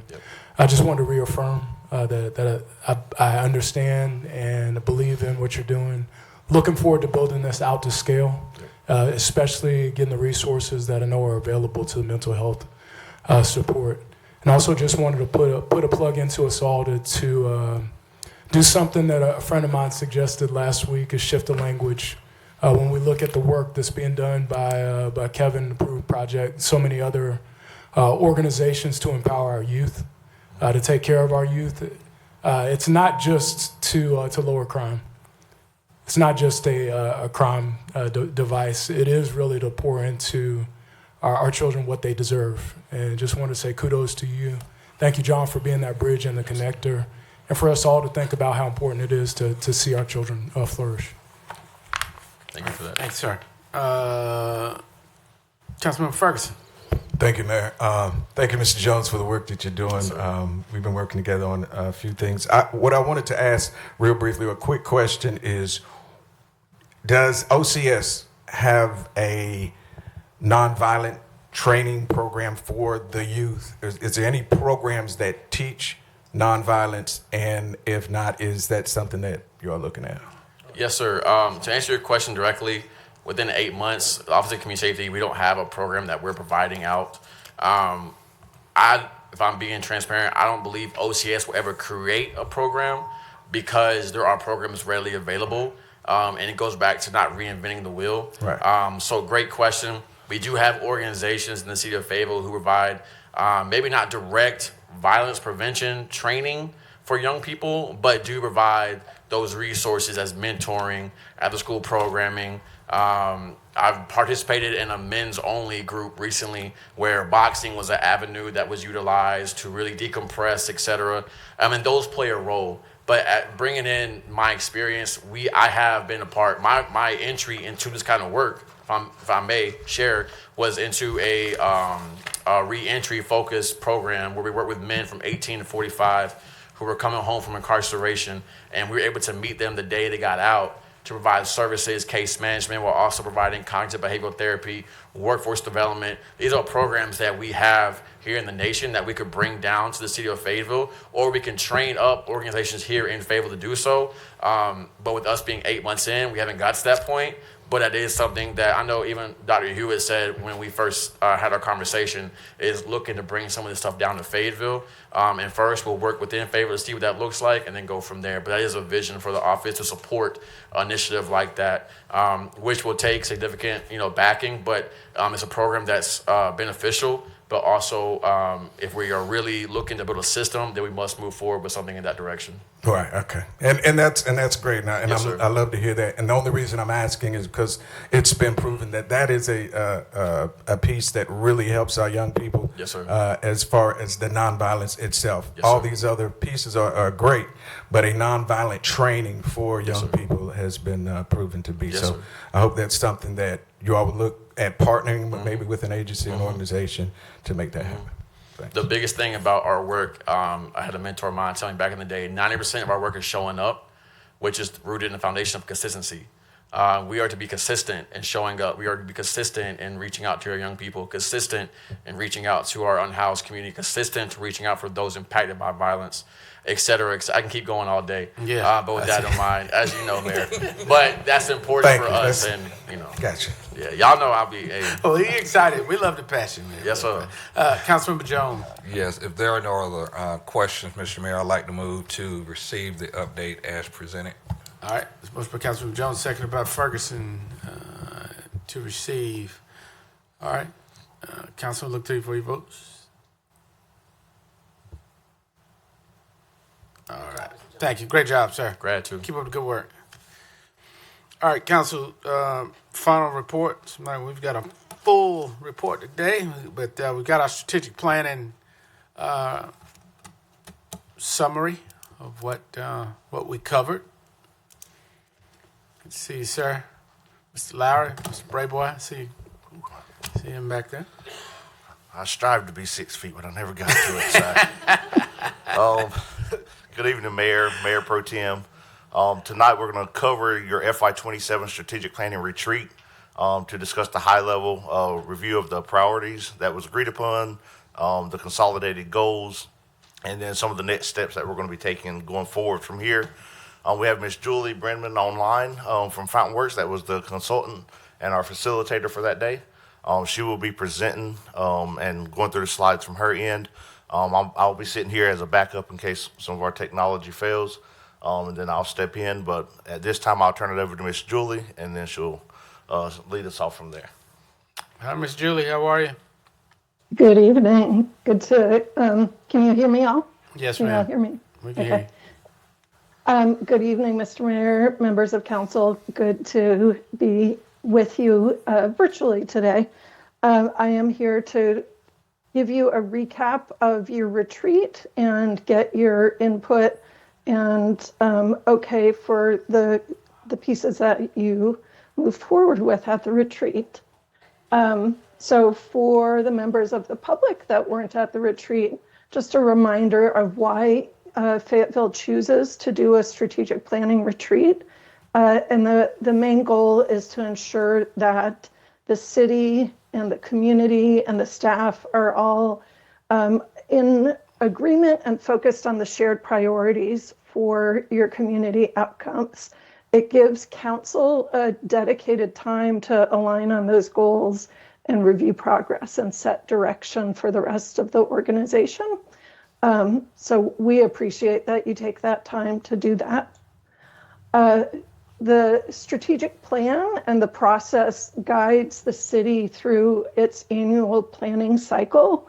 It helps connect the council priorities to the city's broader planning and budget cycles, including looking at performance and audit insights, making sure the city manager, assistant city managers, department directors, the whole strategic leadership or senior leadership team, their priorities are aligned with what council sets as the priorities.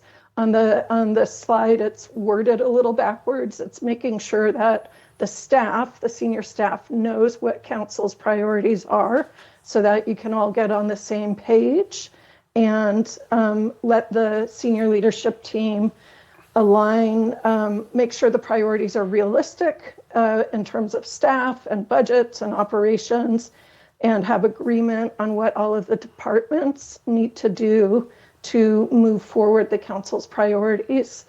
By establishing the priorities at the retreat, it helps inform all of the departmental work plans, the budget, and the capital improvement program. So at the retreat in February, we aimed to accomplish 4 goals: having a shared commitment to public service and the positive community impact that you all are on council to achieve, to have a common understanding of the city's current conditions, to establish near-term priorities and longer-term strategic direction, and to have agreement between council and staff of how you'll move forward with planning, prioritizing, and executing together, and how to make course corrections along the way as needed. So tonight, you're not being asked to approve the city's strategic plan. We're just making sure that what we heard at the retreat is what you think you said. So as the staff is developing the budget, developing the updated plan, developing the CIP, that we're all on the same page about your top strategic priority language. There were 4 main things we did at the retreat. I'll go into each of these briefly, looking at a strategic framework and what success looks like, hearing about departmental progress, looking at some strengths, challenges, and opportunities, and then finally identifying your top 4 strategic priorities. So the first of those was to look at the structure of the strategic plan. And we talked through previously, the strategic plan had 6 goals. The staff, with your consent, suggested consolidating it into 5 goals so that it's a little more streamlined and there's a little less overlap between the different goals. The 5 goals are on this screen, but I'll also then show your first goal is to have a safe and secure community. That's looking at how safety is shared between residents, first responders, and supported by prevention, modern technology, trained personnel, mental health response, while maintaining strong civil liberties and public trust. Your second goal was about economic and strategic growth, having a more competitive and connected city, prepared development sites, stronger regional mobility, expanded logistics, and sustained household and job growth. Third goal is a desirable place to live, work, and recreate, having walkable neighborhoods, expanded housing options, and accessible parks and transit, creating everyday quality of life for families, youth, and older residents across the city. Fourth goal is a financially sound city providing exemplary services. So having reliable services delivered by quality staff and well-managed organization with fiscal strength. And fifth goal is collaborative citizen and business engagement, having a transparent government where residents, businesses, and council can share information, participate in decisions, and shape neighborhood level plans through modern engagement tools. So those 5 goals are the basis of the strategic plan in the long term. To get there, to get then to your priorities for the coming year or the coming 2 years, the council spent time with the senior leadership to understand what some of the challenges they're facing, what some of the successes they're having, and where continued council support is important so that you could reflect and think about how that should impact your priorities. We also spent time looking at strengths, challenges, and opportunities. Highlighted on the screen are some of the strengths, your people and your place, your challenges. Some of them include generational poverty, aging neighborhoods, zoning and housing pressures, and inner city school concerns. And then some of the opportunities you identified is that you're really well positioned for long-term growth and economic development. You've got strategic investments. I've heard you talk about some of them tonight in terms of transportation, recreation, your airport, and your workforce. So after looking at the strengths, challenges, and opportunities, the council identified these 4 strategic priorities for fiscal years 27 and 28. And this is what we're really wanting to check and confirm. The mayor asked that we come back before the strategic plan is finalized to make sure we're all on the same page. So the 4 bolded phrases here are what we heard as your priorities. Continue implementing a comprehensive approach to community safety, enhance economic growth opportunities throughout the city, expand housing and neighborhood revitalization efforts with an emphasis on affordable housing needs, and improve and expand transportation, transit, and overall connectivity for residents. So with those 4 items, we'd like to make sure the council says that we heard that correctly. Staff will then continue to take that and use that to develop the actions and tactics and timelines with an updated proposed strategic plan that would come back to you in the coming months. So that's the highlights and what our ask is of you. And I'd be happy to take any questions. Yes, ma'am. You do have one. Councilman Hondros. Thank you, Mr. Mayor. A couple slides. On slide 3, on that second bullet point, so can we define the strategic leadership team for the residents and listeners? Yeah, it is the city manager, the assistant city managers, and department directors. And I think you all refer to it as the senior leadership team, but we typed it up as the strategic leadership team. Thank you. And, you mentioned the wording there. I think the wording is important. And it's not about aligning to staff's priorities. I think, as elected public servants, we're the voice of the residents, and it's the residents' priorities that we should be moving forward. So I have an issue with that slide for sure. And then the last slide I have a question with. That second kind of bullet point there, where staff held a retreat where they developed action plans around council's priorities. So it's like with this meeting today, staff had a meeting this morning, they'll have a meeting tomorrow. So residents oftentimes feel like their concerns and complaints, as they voice them through, a lot of times their elected public servants, are kind of mitigated and appeased and not really satisfied to their acceptable level, whether it's code enforcement, whether it's solid waste, whatever their concern is. And this just kind of, this just kind of legitimizes that. And I think it's important, the wording on the third slide, it's not like a one-off occurrence. It's a philosophical one. It appears, at least my experience on council for 4 years. So if there's no other questions, I'd like to move this, not even to a work session. I think, we mentioned a special meeting for different things earlier.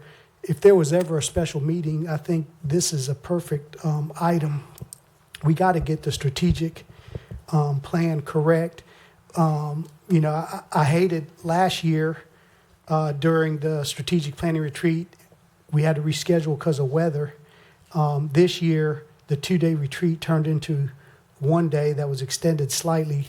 And several of us had stated that we wanted to look at not just the 1 and 2 year goals, but our 2 to 5 year goals, 5 to 10 year goals, 10 to 20 year goals. And I don't know that we got into that. So I'd love to move this to a special meeting, Mr. Mayor. All right, I have some comments on that. I see Councilman here. Thank you, Mayor.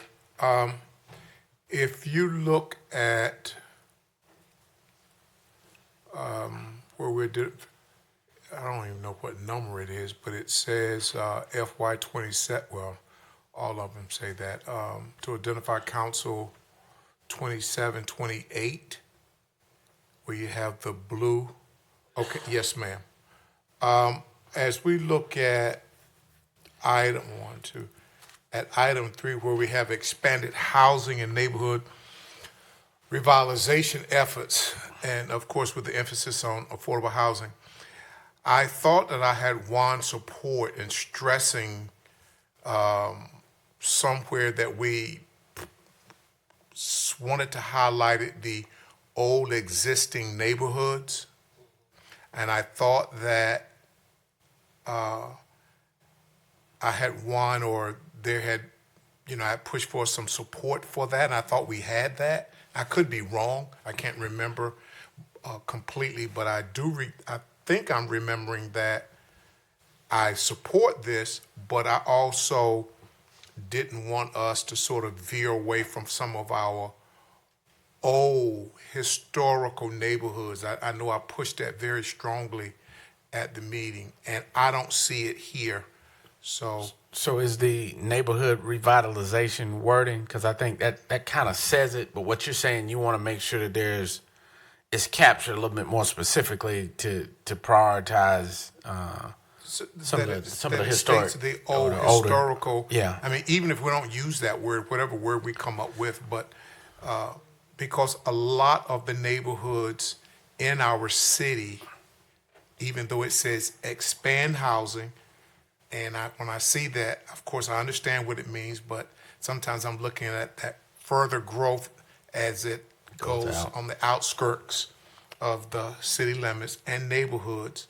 I understand that, but I was hoping that we could sort of give a little emphasis to the older, even if we don't use the word historical, but I'm going to use it just for explaining tonight, the older historical neighborhoods. I thought I had some support for that with the little stickers. Ms. Julie, how can you articulate or capture that? I know neighborhood revitalization, but that could be broad. So how do we capture that? I see Mr. Lowry might have a response, but I would think adding into that statement, expand housing and neighborhood revitalization efforts with an emphasis on affordable housing needs and attention to older historic neighborhoods, something. Or existing neighborhood? How about mature historic neighborhoods? There's two options here. You could either put it in the actual here, or you could put it within the tactics. So the ones that I don't mind it being in the tactics, but I'd like to see it here on the high level. Yes, sir. Please. Okay. Yes, sir. Yeah, we can work on the rewording and send some options out to council. Right. Thank you. Thank you, Council. All Thank you, right. Mayor. So I did have a couple questions too. So tonight, just for the new council members that, a few of them, this is the first strategic plan. So basically what we did for the day and a half, she's now coming back to give a recap of her understanding of what we agreed on as a body. But now this process goes, staff will then take that interpretation of that and then build the recommendations for the budget process. The reason I'm recapping all of that, and a lot of you may know it, I'm not trying to insult anybody's understanding about it, but that's why what we're doing right now is important, right? Because it's the basis that everything else is going to build on. And as you get into the budget, you may ask about something, why was something captured or not captured. It's going to say, well, this was the strategic plan, and what we did is what we heard out of it. The reason I asked her to come back, oftentimes we don't see this until they come back with the things that they've been working on. See, they have the option to see what our strategic priorities are. We're not in their meetings to catch what their plan is. You see what I'm saying? And then oftentimes you're trying to align that before you adopt the budget. And it's hard to do that, when we leave the meeting. So I kind of, where I'm going is I kind of follow Councilman Mahondro's recommendation that this is so important to what's going to come in the preceding months, in the following months, that we need to make sure that we all got a clear understanding of what we left that meeting with. For instance, like what Councilmember Harris just pointed out, right? That they had an understanding to think that they captured it. He caught it here. And now when some of the recommendations or whatever their priorities are come back with the budget built in, it may or may not catch what we thought we had. Other part is that I agree with Councilman Hondros on this part. We're not aligning the priorities with the senior leadership team's priorities because they have a strategic planning session that comes out of there.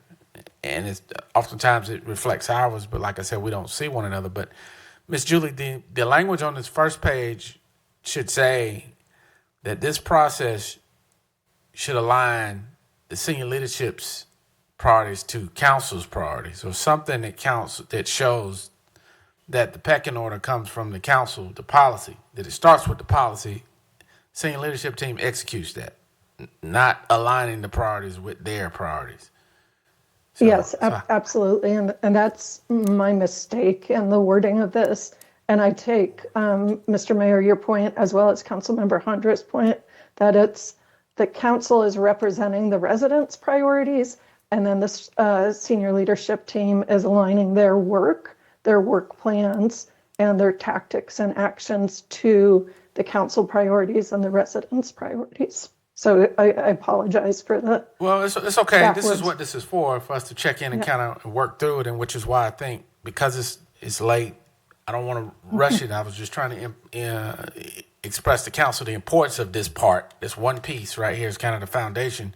So, council, as you make your comments, if you're open to it, I'm open to having a meeting to where we kind of go through it. We see what you came back with because these are just bullet points right here. We spent a day and a half, so you want to make sure you got these 4 or 5 bullet points that it aligns with what we understand it is. Councilman Hare. And also, thank you, Mayor. And Ms. Julie, if you go back to the same page, and I want my colleagues to please help me with this, just in case I'm remembering correctly. Whenever we look at that last bold bullet where it says improve and expand transportation, transit and overall connectivity for the residents, even if it's not stated in the bold, it could be in that other area that our staff. Where did he go? Mr. Lowry. Where, Mr. Lowry? Mr. Lowry, yeah. You said you was trying to get that 6 foot thing. I guess I didn't see back there. Okay, but and you guys do. You do a great job. But guys, did we talk about, and ladies, the part about shelters, as far as an expanded improvement for transportation? If it's not in the bold, would that be in the other section that you Well, mentioned? not Would we that specific initiative, right? This is just the intent. The intent is to expand it, make it more reliable. I'm just starting to remember a Yes. whole lot of things from the meeting. And that's why I so- think a check-in meeting will be good, just to Okay. make sure that they capture it, because we have not seen their summary of what we came out of there with. Yes, we provided that, I believe, but if not, we definitely can. All of these comments are phenomenal, and I can tell you that this is, and I don't mean this with any snark, this is what staff prays for. It's the level of engagement where council provides clarity around what you want to see. Many of you may not know this, but in 2004, this is why I came to the city of Fayetteville, was to do what Chris Lowry does. That was my job, was strategic performance. And actually, they've innovated, I tell them all the time, done so much more than I have, but it really started around a strategic plan. Want to be clear, and I thank Julie for acknowledging how it was worded on the slide, but it was just wording on the slide. You guys have always been at the center of the strategic planning. You establish the vision, you articulate the goals, you adopt the core values that we have, you have set up the strategic priorities, and as the mayor said, even more control to come back around the 4 items that he talked about there and how those are connected to your goals. We want to get it right. And so anything that staff meets as it relates around your strategic plan is not to create something separate. It's not. It is to support what you guys have put in place or want to put in place. But to the mayor's point of where he was going with where shelters would reside, whether mature homes or neighborhoods would reside, whether it's beautification, all of those reside in the tactics. And based on the tactics and the work plan that's generated, that also articulates the budget and where those things come from. So when you guys said, for instance, you wanted to do more for home ownership, remember that? You put more money in the budget based upon where staff had been able to find it, and you had those results. When you say you want more sidewalks, you want more connectivity, you put more money in the budget for pedestrian crossings, and that is a direct result. That is not, again, that really shows the connection from what the residents hear, that you hear from the residents, what council tells us, and that's what shows up in the strategic plan and in the budget. So we welcome any opportunity y'all have, individual or collectively, for us to talk about the strategic plan, because if we get that right, as you said, everything else falls into place. Thank you, Dr. Hewitt. Well, maybe we can get some prayers answered tonight after Councilman Davis and send this to a meeting. Councilman Davis. Thank you, Mr. Mayor. I guess my question is going to be for Julie. I thought that when we had our strategic planning, that we discussed having 1 year, how do I say this? 1 year goals, and then the 2 year goals, and we kind of like put them in a smaller category so that we can accomplish them more. I don't see that in this slideshow. Is there a reason that it didn't make it, or is that something that we just need to discuss when we have the special meeting? Thank you, Councilmember Davis. The slide that I think is still on the screen for you all is intended to be this council, the 10 of you, your top priorities for the next 2 years while you're together as a body. So about 1.5 years to go.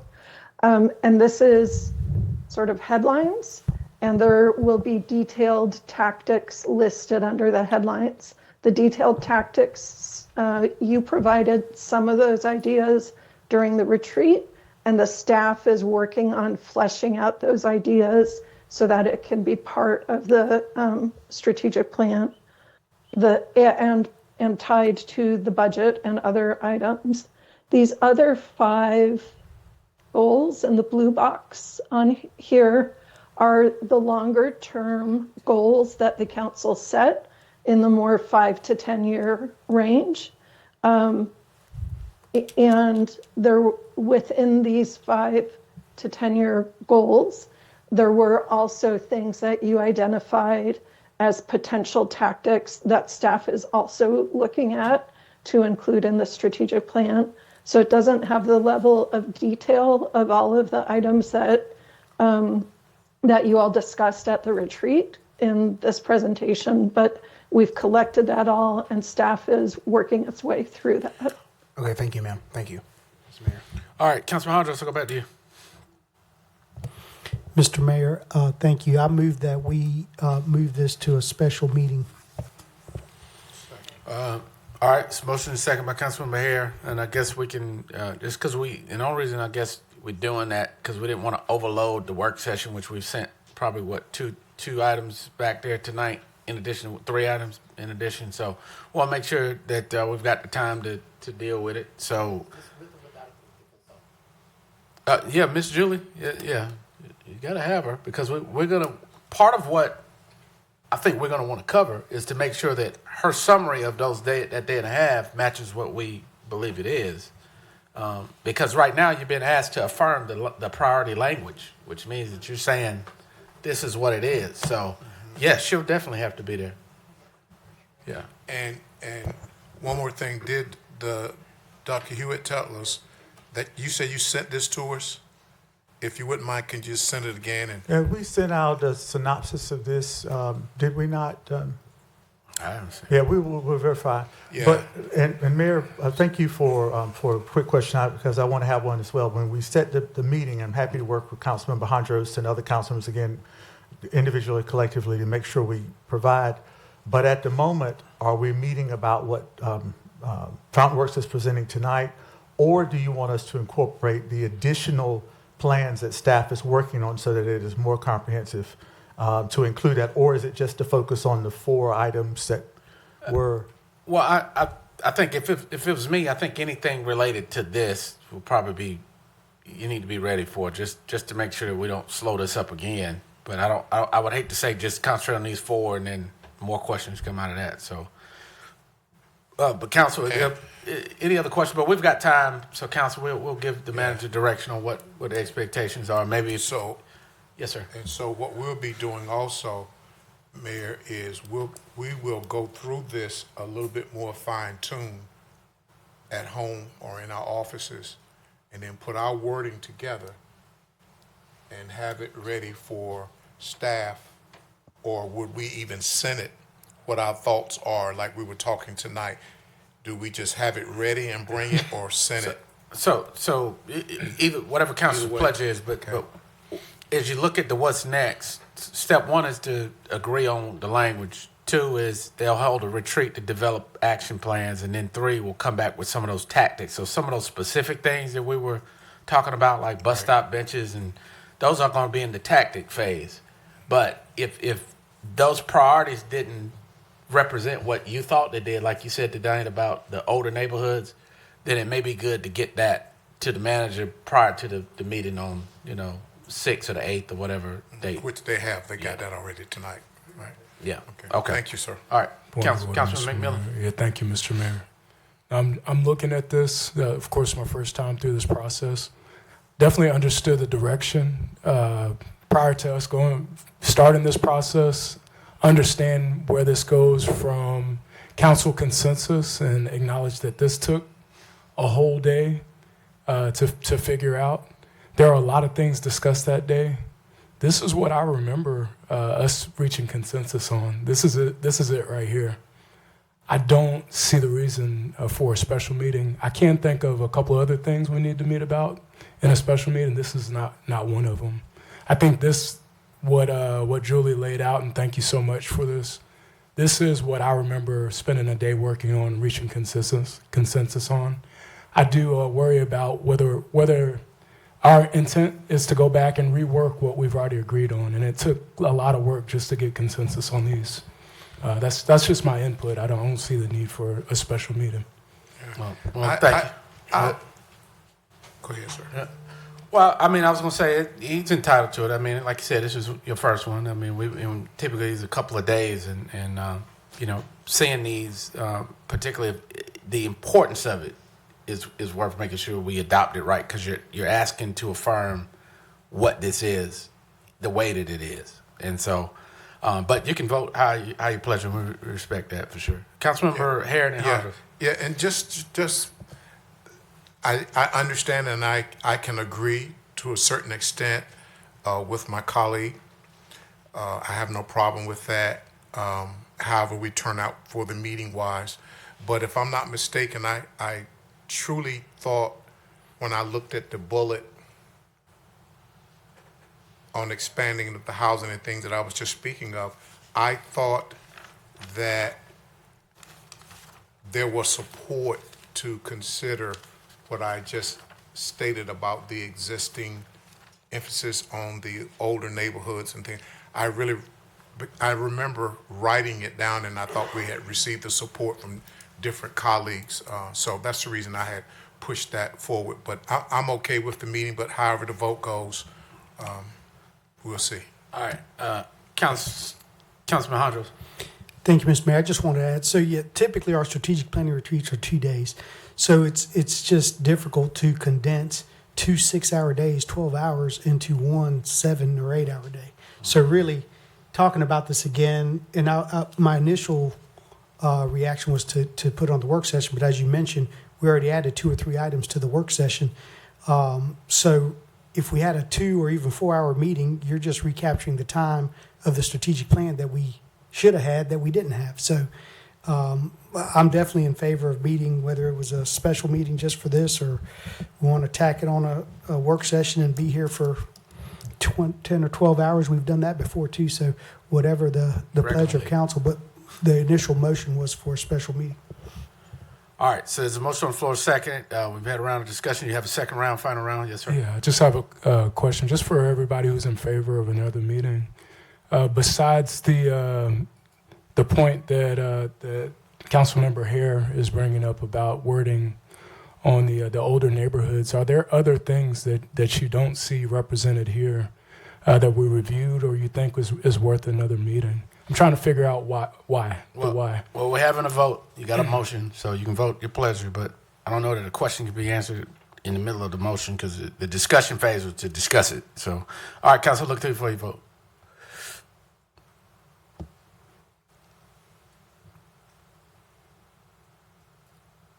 All right, 9-1, motion carries.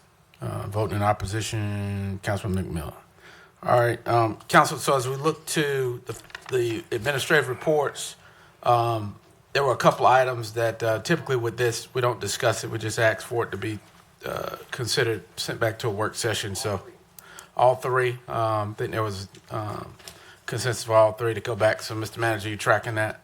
01, 02, and 03, Senior Technology Literacy Initiative, PSA campaign, Councilmember McNair submitted on firearm safety and responsible gun ownership, and then the expanding of the water sewer assistance program, review of it. Okay.